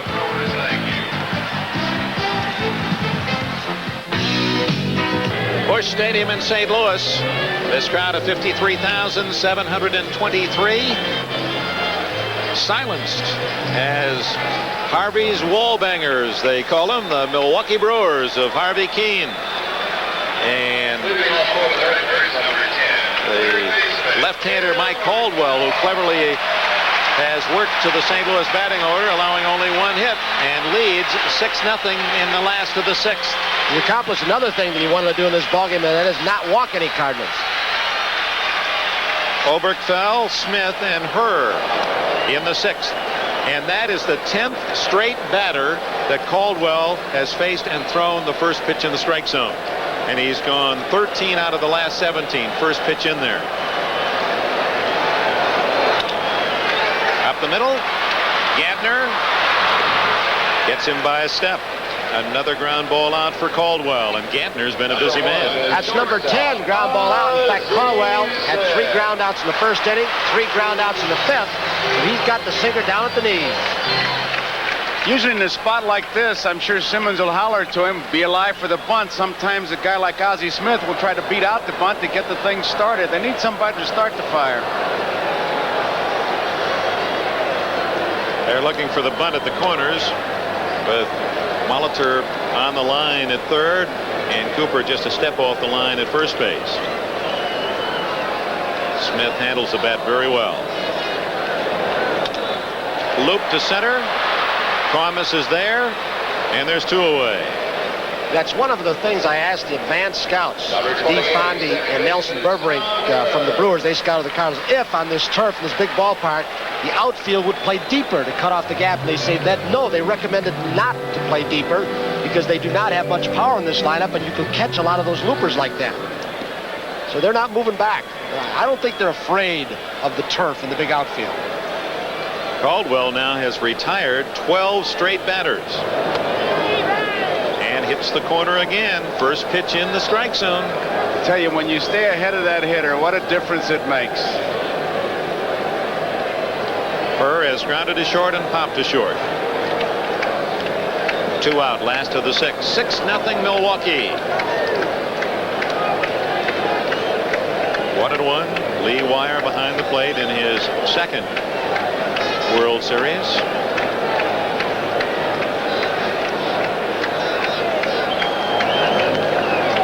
And it's 1-2. Caldwell makes home in Raleigh, North Carolina. Pitched 6 years in the National League. There's another National League veteran who's migrated to the American side, Don Sutton. Won the final game against Baltimore and won that key 3rd game against the Angels when Milwaukee returned from Anaheim. Sal Bando with him.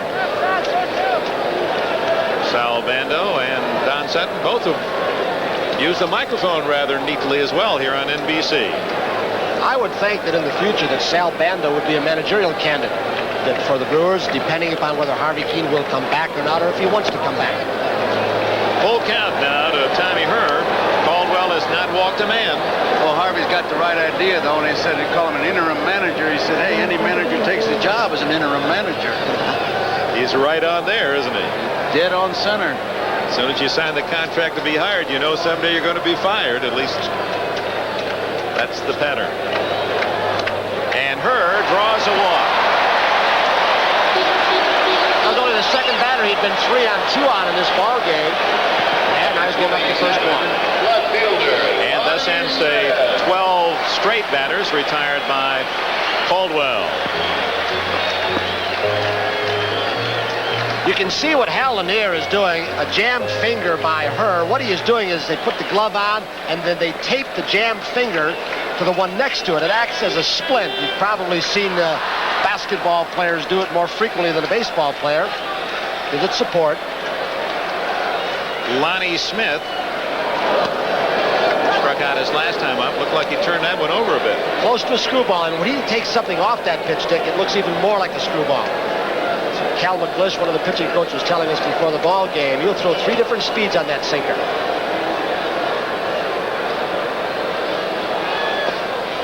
1 ball, 1 strike. Your point was well taken, Tony Kubek, earlier, that one thing the opposition tries to do against the Cardinals in this ballpark especially, get at least a 3-run lead, take some of the running game away.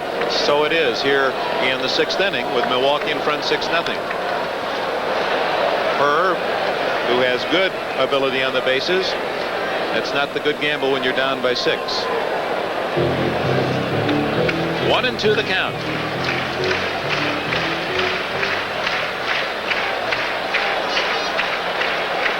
Cardinal Ball Club during the regular season stole 200 bases. Smith, the only man that Caldwell has struck out, but the left-hander has punched out Smith twice. No runs, no hits, a man left. 6 innings complete. 6-0 Milwaukee. We'll be back after these messages from your local station. The 7th inning, Busch Stadium, St. Louis. First game of the 1982 World Series, and the Milwaukee Brewers lead the Cardinals 6-0. Ted Simmons, who struck out with 2 men aboard in the first inning and popped up with 2 men on in the second, came back to club a home run over the right field wall in the 5th inning, the game's only homer. Batting right-handed for the first time, and he singles to center off Jim Cott.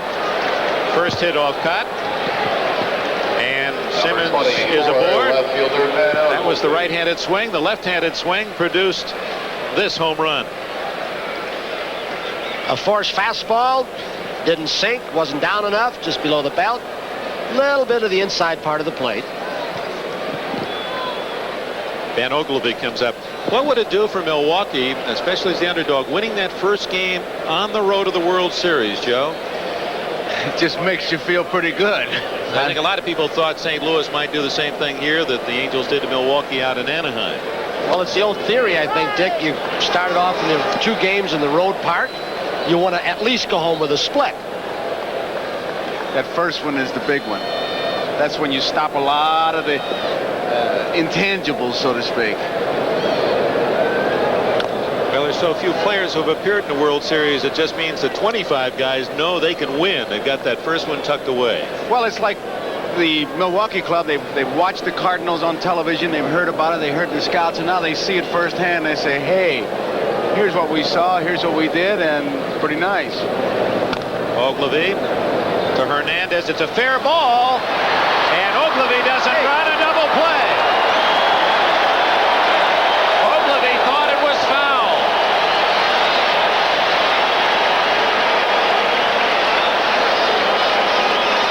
Number 20, center fielder Norman Thomas. You'll see Keith Hernandez, what he does is he's on the corner of the bag. He removes. No, he didn't remove. No, he never stepped on the bag. Dick, you're 2 guys right. made the wrong play, actually, Tony. 2 guys made the wrong play. Hernandez could have stepped as Ogilvie hits the ball. Hernandez could have stepped on the bag and got the tag, but he didn't do that. No, and then when Ogilvie Haller is signaling it is a fair ball, and I saw the right hand up, and I say, hey, he's calling out because he's removed the force, but I wonder if that's what fooled Ogilvie like it fooled me. If he thought right hand is out, he is saying he's out at first base, Ogilvie, because the force is removed. Yeah, but he went to umpire instead of base runner, and it cost him. I could see how he could get fooled on it, though. Yeah, I can, too. But You tell that to some managers and say, hey, you're not supposed to think, you're supposed to run. And for the fans watching, it's not where the player is that fields the ball, it is where the ball is. Hernandez was in foul territory, but the ball was still over the bag and ruled fair. And Ogilvie, watching the fielder, was hoping at foul, winds up with a 3-6-3 double play. Thomas taking all away, and on 4 pitches he walks. We'll show you Ben Ogilvie one more time as he chops this ball down. Breaking ball from Cott. He's saying, yeah, it's foul. Nope, it isn't foul. Sorry, 3-6-3 double play. He's saying foul ball. That's exactly what you said. Been a frustrating October for Ogilvie. He was the man in left field that had that fan reach out, take that ball right out of his glove. Bob Boone credited with a home run. Pitch hitting for designated hitter Roy Howell. Pinch hitter for the DH, Roy Howell. Don Money. Money hitting for Howell. His run production during the year was just outstanding, I think. The guy at one time was an exceptional defensive infielder, third baseman. Still holds record in the National and the American League. Look at his stats. 96 games, threw 55 RBIs and 16 home runs in just 275 official at-bats. He's the dean of the Brewers. He's played in Milwaukee longer than anyone on the 25-man World Series roster. Born in Washington, D.C., and now makes his home in Vineland, New Jersey. Not sneak too many fastballs by this guy, especially inside part of the plate, unless you come way in. Oh, look at that pitch. Down under almost. That was one of them submarine American Legion roundhouses. I think it's surprising. Cott, since he dropped down, they say is actually throwing the ball a little bit harder, and he can scare some left-handers off the plate with that.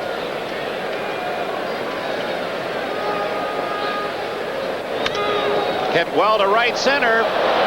Hendrick runs it down.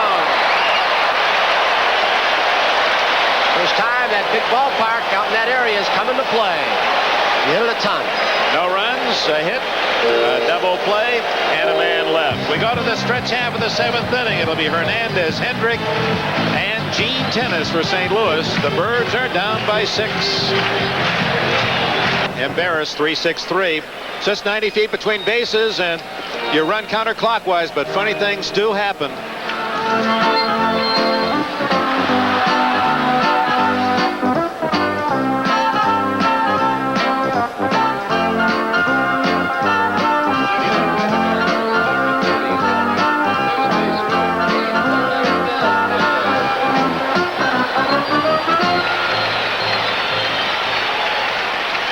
Now Ben Ogilvie, there'll be brighter days. 7th inning, St. Louis down 6-0. We'll send Hernandez, Hendrick, and Tennis against Mike Caldwell, working on a one-hitter. And he's far enough along now that we can maybe talk about World Series one-hitters. There have been only 3 in World Series history. Jim Lonborg was the last to do it for the Red Sox against these Cardinals in '67.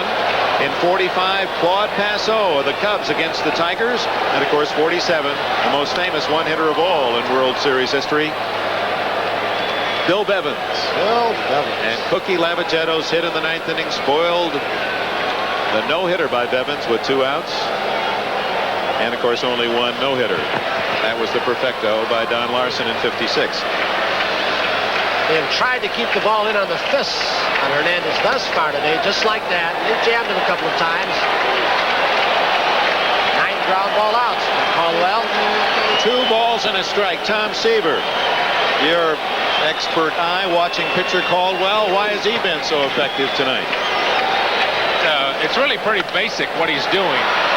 He's getting ahead of most of every hitter. He's been to 3 balls on but 2 hitters the entire evening. And one thing that's happening here tonight, he's keeping the ball down in the strike zone, and he has the fella behind the plate in Lee Wire, who in the National League has the biggest strike zone of anybody in the National League. But he's doing the kinds of things that you have to do with his against his Cardinal ball club, is keep the speedy runners off the base. If they're going to get on base, they're going to have to hit their way on, which is obviously something they have not done tonight. There's Lee Wire, big strike zone, but pitchers scout umpires, they know how they can worked as certain arbiters, and even though he's an American League pitcher, Caldwell spent some time in the National League 6 years. Gantner has still another assist, and Caldwell, 2 outs into the 7th inning, still owns a 1-hitter. 11 ground ball outs now. I think another thing, Tom, is that the defense, and of course I really think that the Cardinal defense is probably the best in baseball and handles artificial surface as well or better than anybody, but I think it's been much heralded, and they've forgotten, because the Brewers are a power team, the kind of defense that they are capable of playing. I think they've shown a little bit of that tonight. Gene Tennis, ball 1. Tennis celebrated his 200th career home run during the course of the 82 regular season. Finished with 7 in all. Part of that budding dynasty that Charlie Finley had built in the early 70s as the A's won 3 in a row, and so many remnants of that Oakland organization scattered around the major leagues still playing, and playing in the superstar roles. Rolling fingers. Reggie Jackson. Poof, they were all gone, weren't they? Little credit should be given to the man behind the plate. If anybody's got a book on the Cardinal hitters, it's got to be the man behind home plate, Ted Simmons, and he has kept Caldwell in a rhythm, in a groove. He's putting targets down, and Caldwell is near it most of the time. He's kept him from overthrowing the ball, trying to throw too hard. 2-2. Ooh, there's a little change, and that's a tough one to lay off. Full count. Tennis has popped to first and grounded back to the mound.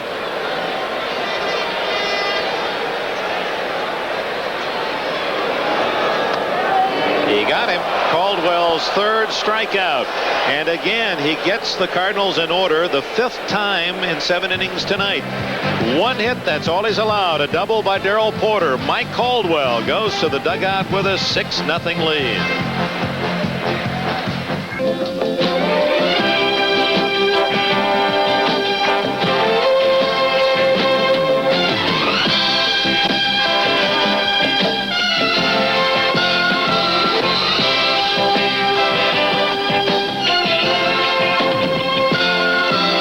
Baseball fever. Catch it. It lasts forever. The preceding message was furnished by Major League Baseball. NBC Sports proud to bring you this 79th World Series. Dick Enberg, Joe Garagiola, Tony Kubek, and Tom Seaver. Busch Stadium. 6 runs, 11 hits for the Milwaukee Brewers. The Cardinals, no runs and only 1 hit as we go to the top of the 8th inning. And back with the play, here's Joe Garagiola. Dave LaPointe is the new pitcher. This is one of the, as we look at the Milwaukee bench, and right now it's a 6-0 ball game. Milwaukee out in front. LaPointe is one of the young pitchers that Whitey Herzog wanted in the big trade. There's the strike. He's one of the young pitchers that Hub Kittle has babied along. LaPointe, Lottie, Martin, Stuper, who will be a starter in this series. Charlie Moore fouls it off. LaPointe never had a losing record in the minor leagues. Came from Milwaukee with Sixto Lescano, Larry Sorensen, David Green for Ted Simmons, Fingers, and Vukovic. Charlie Moore. He doubled and scored in the 4th. Curveball hangs high. 1 ball, 2 strikes. Nobody on, nobody out. Top of the 8th. LaPointe, a power pitcher. Good fastball. When he gets wild, he usually runs the ball wild, high to right-hand hitters that you just saw. Slider. Hub Kittle's worked out a curveball with him. You just saw it. 2 balls, 2 strikes. Charlie Moore. High fly ball, left field. Lonnie Smith waiting. 1 out.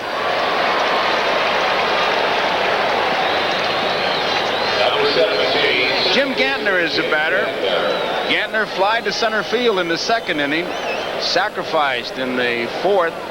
Single and scored in the 6th. Really tried to beat out that bunt in the 4th inning. Moore had led off with a double. He moved him over. Out of play, strike 1. The way his fastball, LaPointe, runs into left-handed hitters, he looks like he could be awfully tough. maybe as hard a throw as they have in that staff. Andujar throws awfully hard. Hit behind it. Ozzy's cut off. Nice play by the third baseman, Oberkfell. Beautiful play. I thought he was going to get by him. Ken Oberkfell has been afforded the luxury of having an Ozzie Smith, and he says that he can play closer to the line. He was kind of on the line and in, but he showed his range to the left. Good off-balance snap throw. 2 outs, and it brings up Paul Molitor. I want to remind fans that Saturday before or after Game 4 of this World Series, oh, what a fight we have for you. Frank the Animal Fletcher and James Hard Rock Green. It's a 12-rounder for the USBA Championship. Also have Sumo Wrestling at Sports World returns with an exciting lineup. That live championship fight, Sumo Wrestling, 4 o'clock after Game 4 of the World Series. I love those nicknames. Hard Rock. They didn't call. You sound tough. They had a coach with the Cubs, Hard Rock Johnson. Oh, sure, Roy Johnson. 1 ball and 1 strike on Paul Molitor, and he was tough, Tony. Hi, 2 balls and a strike. How's that saying go? Whether you hit Hard Rock or Hard Rock hits you, it's bad for you. The on-deck batter, Robin Yount. Doesn't get it. Molitor may have chased a bad ball. 2 balls, 2 strikes, 2 outs. 6-0. Milwaukee's leading. We're in the top of the 8th. Looking ahead to the Cardinals, it'll be Porter, Green, and Oberkfell. Looked like a pretty good change right there. It almost acted like a little bit of a screwball. Ran away from Molitor. Right back up the middle. Smith knocks it down, but he can't make a play. Anybody do that better than he does? It's incredible. You know, that man right there has been gifted with speed, quickness, and tremendous hand-eye coordination, which he has worked at. I think he has the ideal temperament for a shortstop. He wants every ball hit to him. He has the intelligence of a shortstop. He knows situations, hitters, how to anticipate. Jack in the box. Look at this acrobatic talent, how quickly he gets to his feet.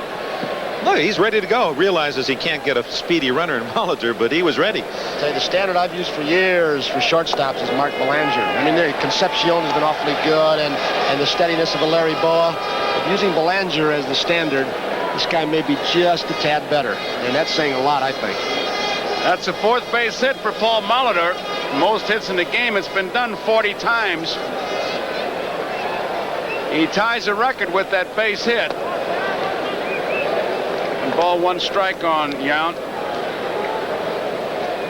Medwick, Greenberg. I could read them all, guys, but humility keeps me from it. You had 4 hits in a row? Not in a row, but I have 4 hits in the game. Yount lines one to right field. He just tied the record. And Yount has 4 base hits. Well, I tell you, in 46, Karowski, Slaughter, Garagiola, and Wally Moses had 4 hits in that game. Number 15, first baseman. Well, Robin Yount, who has, to me, a little unique batting stance, that it's closed. He chokes the bat a little bit. Look at how that top hand, he chokes the bat. You can see it with that right elbow up. It makes him more of a low ball hitter. You can see the head on the ball and the real tremendous weight shift, hitting off that firm front leg. I wouldn't say that's the ideal follow-through, although it looked like he might have been trying to push the ball the opposite way, or he got tied up inside. You remember Harvey Keene? He used to hit the same way when a batting title hit off that front foot. Not quite the power this guy's got. No, though. Gee, Harvey used to hit down the right field line and left field line. Cecil Cooper with the count of strike 1.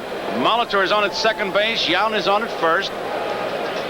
2 men out. 6-0 Milwaukee leading in the 8th inning. It's outside. 1 ball and 1 strike. Molitor with 4 base hits. Yount with 4 base hits. And there you see the runners. A home run by Simmons. He has 2 base hits. Broken bat. Flip to Ozzie Smith. The force is on. And so the inning ends. The score as we go 6-0 Milwaukee leading. And Dick, Ozzie Smith, a great play. Didn't get his man, but showed his great ability. A lot of fine shortstops in the majors.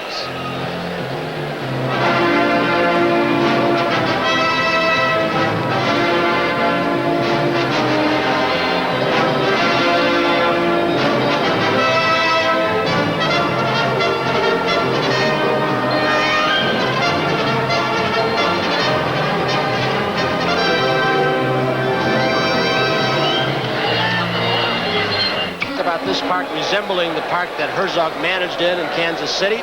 Brewers in Kansas City this year were 1 win and 5 losses. Now back.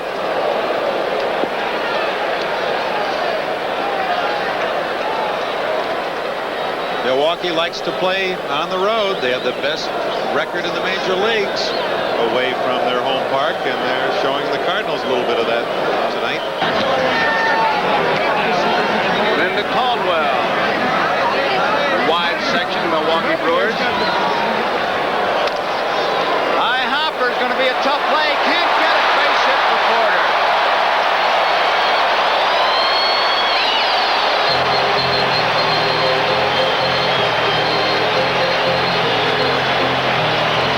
$53,723 here. Not much to cheer. Porter has just opened up the 8th inning with the base hit. Brings up David Green. Gander had swung around and played Porter as a pull hitter. He was well over toward that hole toward Cooper, so he had a long way to go, and that ball just picked up the speed on artificial surface.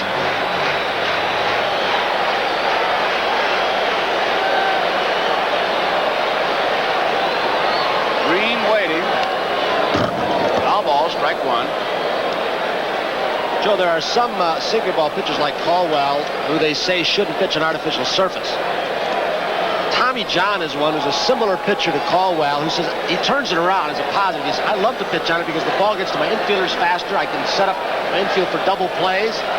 And I think that's the way a sinker baller has got to look at this and turn that what could be a negative into that kind of positive.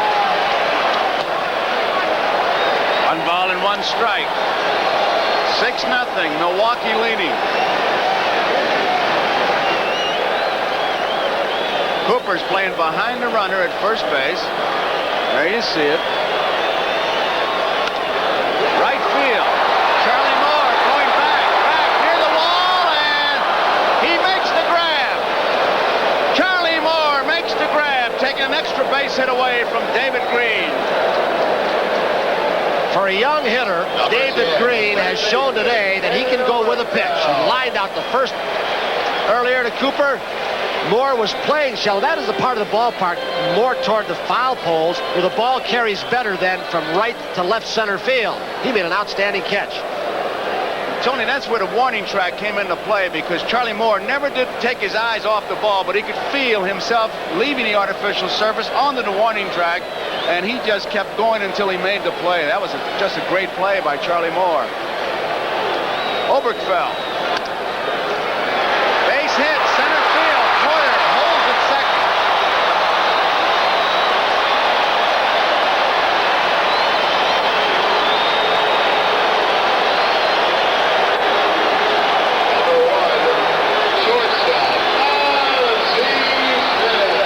With a sinker baller, Harlan on the mound. Gantner has been shading some left-hand hitters toward first base.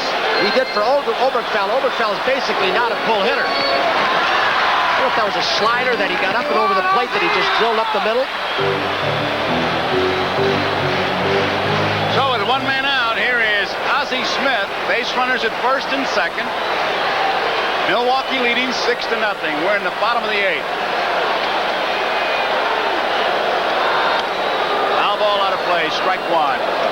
Bullpen now starts going for Harvey Keene's Brewers with those 2 runners on base.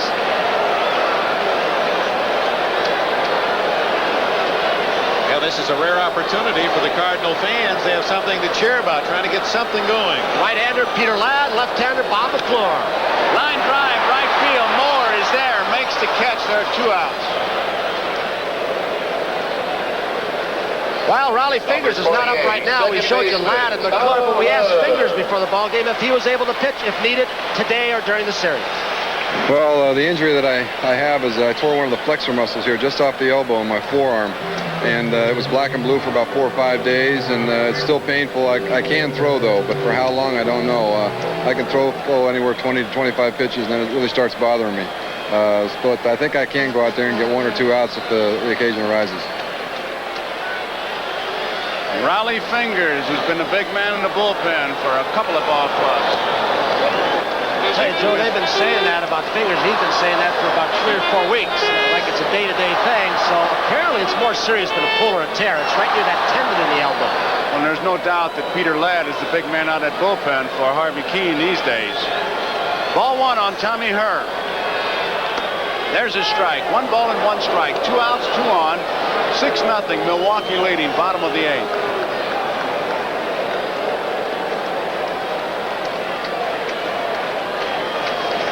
Cardinals an entirely different ball club when they have to play station to station. Hit a ball, stop at second, hit a ball, stop at third. They like to hit and keep making left turns.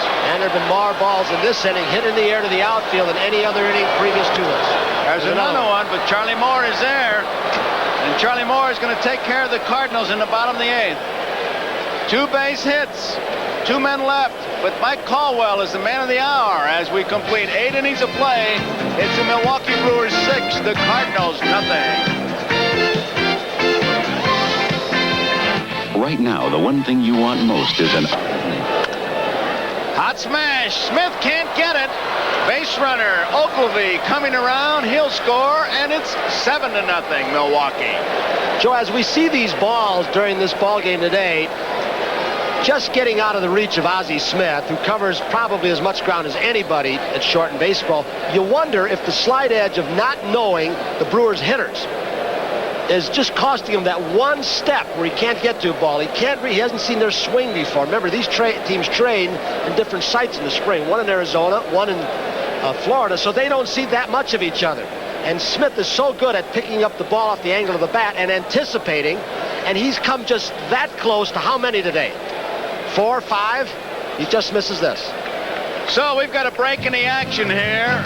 Milwaukee now leading 7-0. We'll be right back after these messages.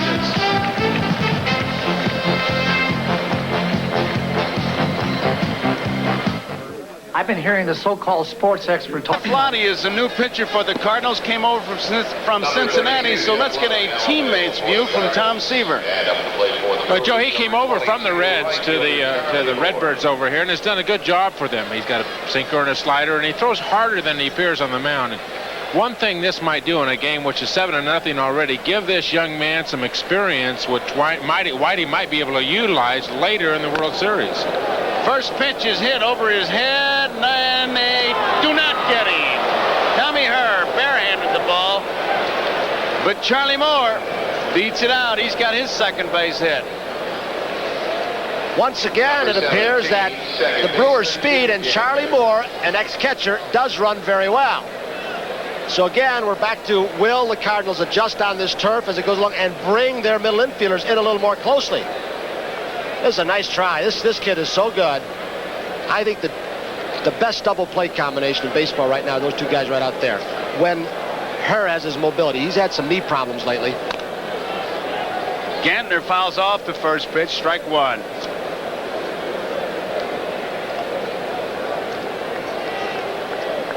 Commissioner Bowie Kuhn, wife Louisa, man in the cap, Happy Chandler, recently put into the Hall of Fame. Say there's a man sitting in the back, Dr. Bob Smith, is president of the U.S. Baseball Federation and the International Federation. They're pushing very hard to get baseball as a sport in the Olympics. Still may be a sport. It's experimental in '84. They still may become a gold medal sport. '88, chances are very good. Well, 77 countries now playing baseball under the auspices of that federation by Dr. Smith. Base runners. Money's on at second. Moore's on at first. 2 outs. Pull foul by Gantner. Count remains at strike 2. Tommy Herr, to get back to him, Tony, you talk about him so much, was signed as a free agent by Tim Thompson. Just like a walk-on almost. And he's a big 6-footer, 175-pounder. Outside. 1 ball, 2 strikes. Well, Hernandez wasn't picked till like the 42nd round, and Oberkfell was just picked off the sandlots too. It's really an outstanding infield that primarily has been found by some good scouts who said, hey, I think this kid someday can make it to the bigs. The men are the backbone of any organization. They beat those bushes. There's no strategy going on there. I think they just switched signs, and Porter wanted to make sure that young Lottie was clear in his own mind. Tough enough to try to get somebody out when you're not sure what you're throwing.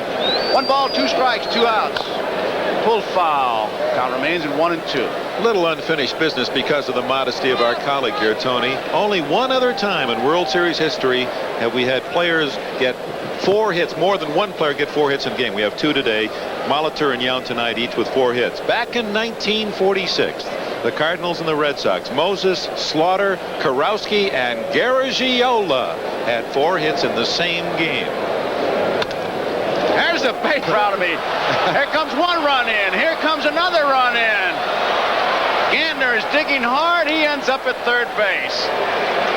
There's that gapper we were talking about. Seaver was talking about it way before the game started. And you're looking at a number 9 hitter who hit 295 during the course of the year. And that number 9 hitter with the DH in the American League becomes very important because he kind of completes the cycle.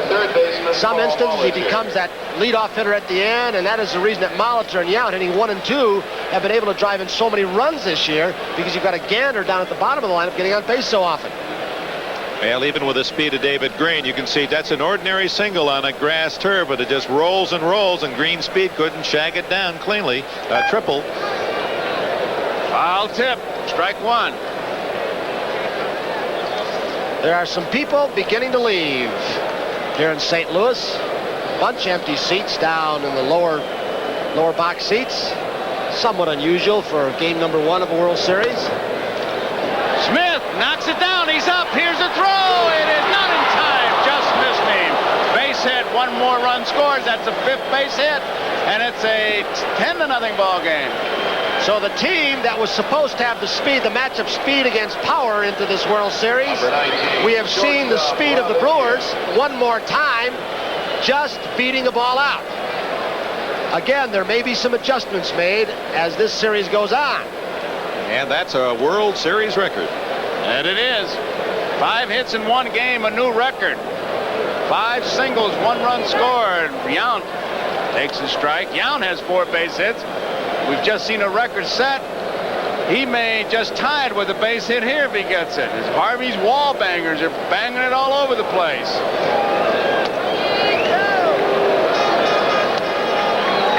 Two strikes to count on Yount. 5 singles is a record.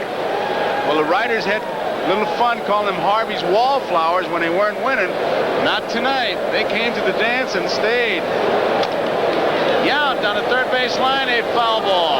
Well, just out of curiosity, something very interesting must have happened to keep you out of the record book with a 5. You got 4 hits. Did you just not get up the 5th time? What did you do the other time? Got up, hit a vicious line drive. Where? I would have pinch hit for you personally. No, I just fouled out. The wall bangers have put 17 hits on the board. 10 runs. A lot of crooked numbers up there. 10-0, and Caldwell has a 3-hitter going. Fastball. Yount takes a strike that ends the inning. So it's 10-0 as we go into the bottom of the 9th, and here are the pitchers who have really had to take this beating. Porsche, Cott, LaPointe, and now Lottie. Following our telecast of this opening game of the 1982 World Series, your local news around the country, and then the Tonight Show starring Johnny Carson, and the Late Night Show with David Letterman, and then NBC News Overnight. And we hope you'll be with us again tomorrow night for Game 2 here from Busch Stadium, St. Louis. It'll be John Stuper, the young right-hander for the Cardinals, and veteran Don Sutton, acquired from Houston late in the season for the Milwaukee Brewers.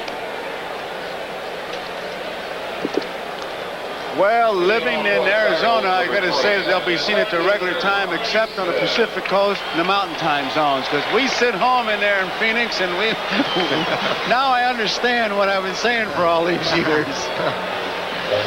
Look at those numbers: 10 runs, 17 hits, no errors for Milwaukee, no runs, 3 hits, and 1 error for St. Louis. That's the formula. A lot of hitting and great pitching. It's inside, and it's ball 1 to Lonnie Smith. Sometimes the irony of this game really gets to you, doesn't it? Here is a team, the Cardinals, winning in 3, the National League pennant. This ball club, the Brewers, pushed to 5. Cardinals pitching staff, August, September, has been excellent through the league championship series. They had a chance to set it up. The pitching staff didn't appear to be tired. Brewers pitching staff's been extended, and they come and get a game like this from Caldwell. You figure it out. How about the MVP, guys? Is There it he is. Caldwell or is it Molitor with the hits? Yount? Simmons with home runs? Can we split it? Caldwell and the record with 5 base hits for Molitor? I'm splitting my vote. 1-0 would have won it. I'm Give me going a for vote. Caldwell. Give me a vote. I'll take Caldwell. He would have won with 1 run, apparently. Fly ball on the right field line. Charlie Moore drifting near the stand. It was fair ball. It was a fair ball, but he made the play, so it's 1 out. I'm giving it to Caldwell, Tony. So tonight's NBC Miller High Life player of the game is Caldwell. Miller High Life happy to present a check for $1,000 in the name of Caldwell to the Special Olympics. Mike Caldwell is our MVP. 1 out here in the bottom of the ninth, 10-0. Milwaukee leading. Caldwell a 3-hitter, and he has really been in control of this game.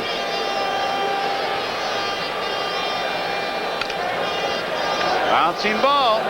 Gantner to Cooper. There are 2 outs and another ground ball. That's ground ball number 12. He had a streak in the 8th and the first inning of the 9th where he actually got 4 outs by his right fielder Moore. So apparently he's getting the ball up, or was through that stretch. 7 ground ball assists for Gantner. He's kept warm. The Cardinals can start thinking about tomorrow and going to Milwaukee with a split. Maybe down by 2. Yeah, that's what they're shooting for, to get that game tomorrow now. You know what? Fouls off the first pitch, strike 1. George, you look at these 2 teams, and if you say there's one team that has a possibility of sweeping 4, and I'm not saying it's going to happen or wishing for it, but it would be Milwaukee, I think, over the Cardinals, because they are just so darn explosive. Those bats can get hot, and they haven't been hot for 3 weeks. But when they start hitting as a team, it gets contagious, as it has tonight. They've put 17 hits on the board with 10 runs. 1 ball and 1 strike to count on Henrik. Full foul. 1 ball, 2 strikes. 53,723. May I have your attention, please? Will you please remove the banner from the left field bleachers? And a lot of the folks have gone home early. That's the Cardinal bench. Outside. 2 balls and 2 strikes. Tomorrow, 8 o'clock Eastern Time. Sam Simplizio, a part-time coach. Albano is also there. Don Sutton, 4-1. The man who really saved the division and maybe the pennant for the Brewers. A great Harry Dalton trade or move. Foul territory. Cooper makes the play. That's the ball game. And the Milwaukee Brewers, and here they come out of the dugout en masse to congratulate Caldwell, who put on quite a performance. 10-0 Milwaukee over the St. Louis Cardinals. And Game 1 of the 1982 World Series has been brought to you by Atari, the leader in home video games for fun your whole family can share. By Gillette, makers of Right Guard. A man works hard, but Right Guard works harder. By Light Beer from Miller, everything you always wanted in a beer and less. And by Ford and your Ford dealer. Have you driven a Ford lately? So again, the final score, Milwaukee 10.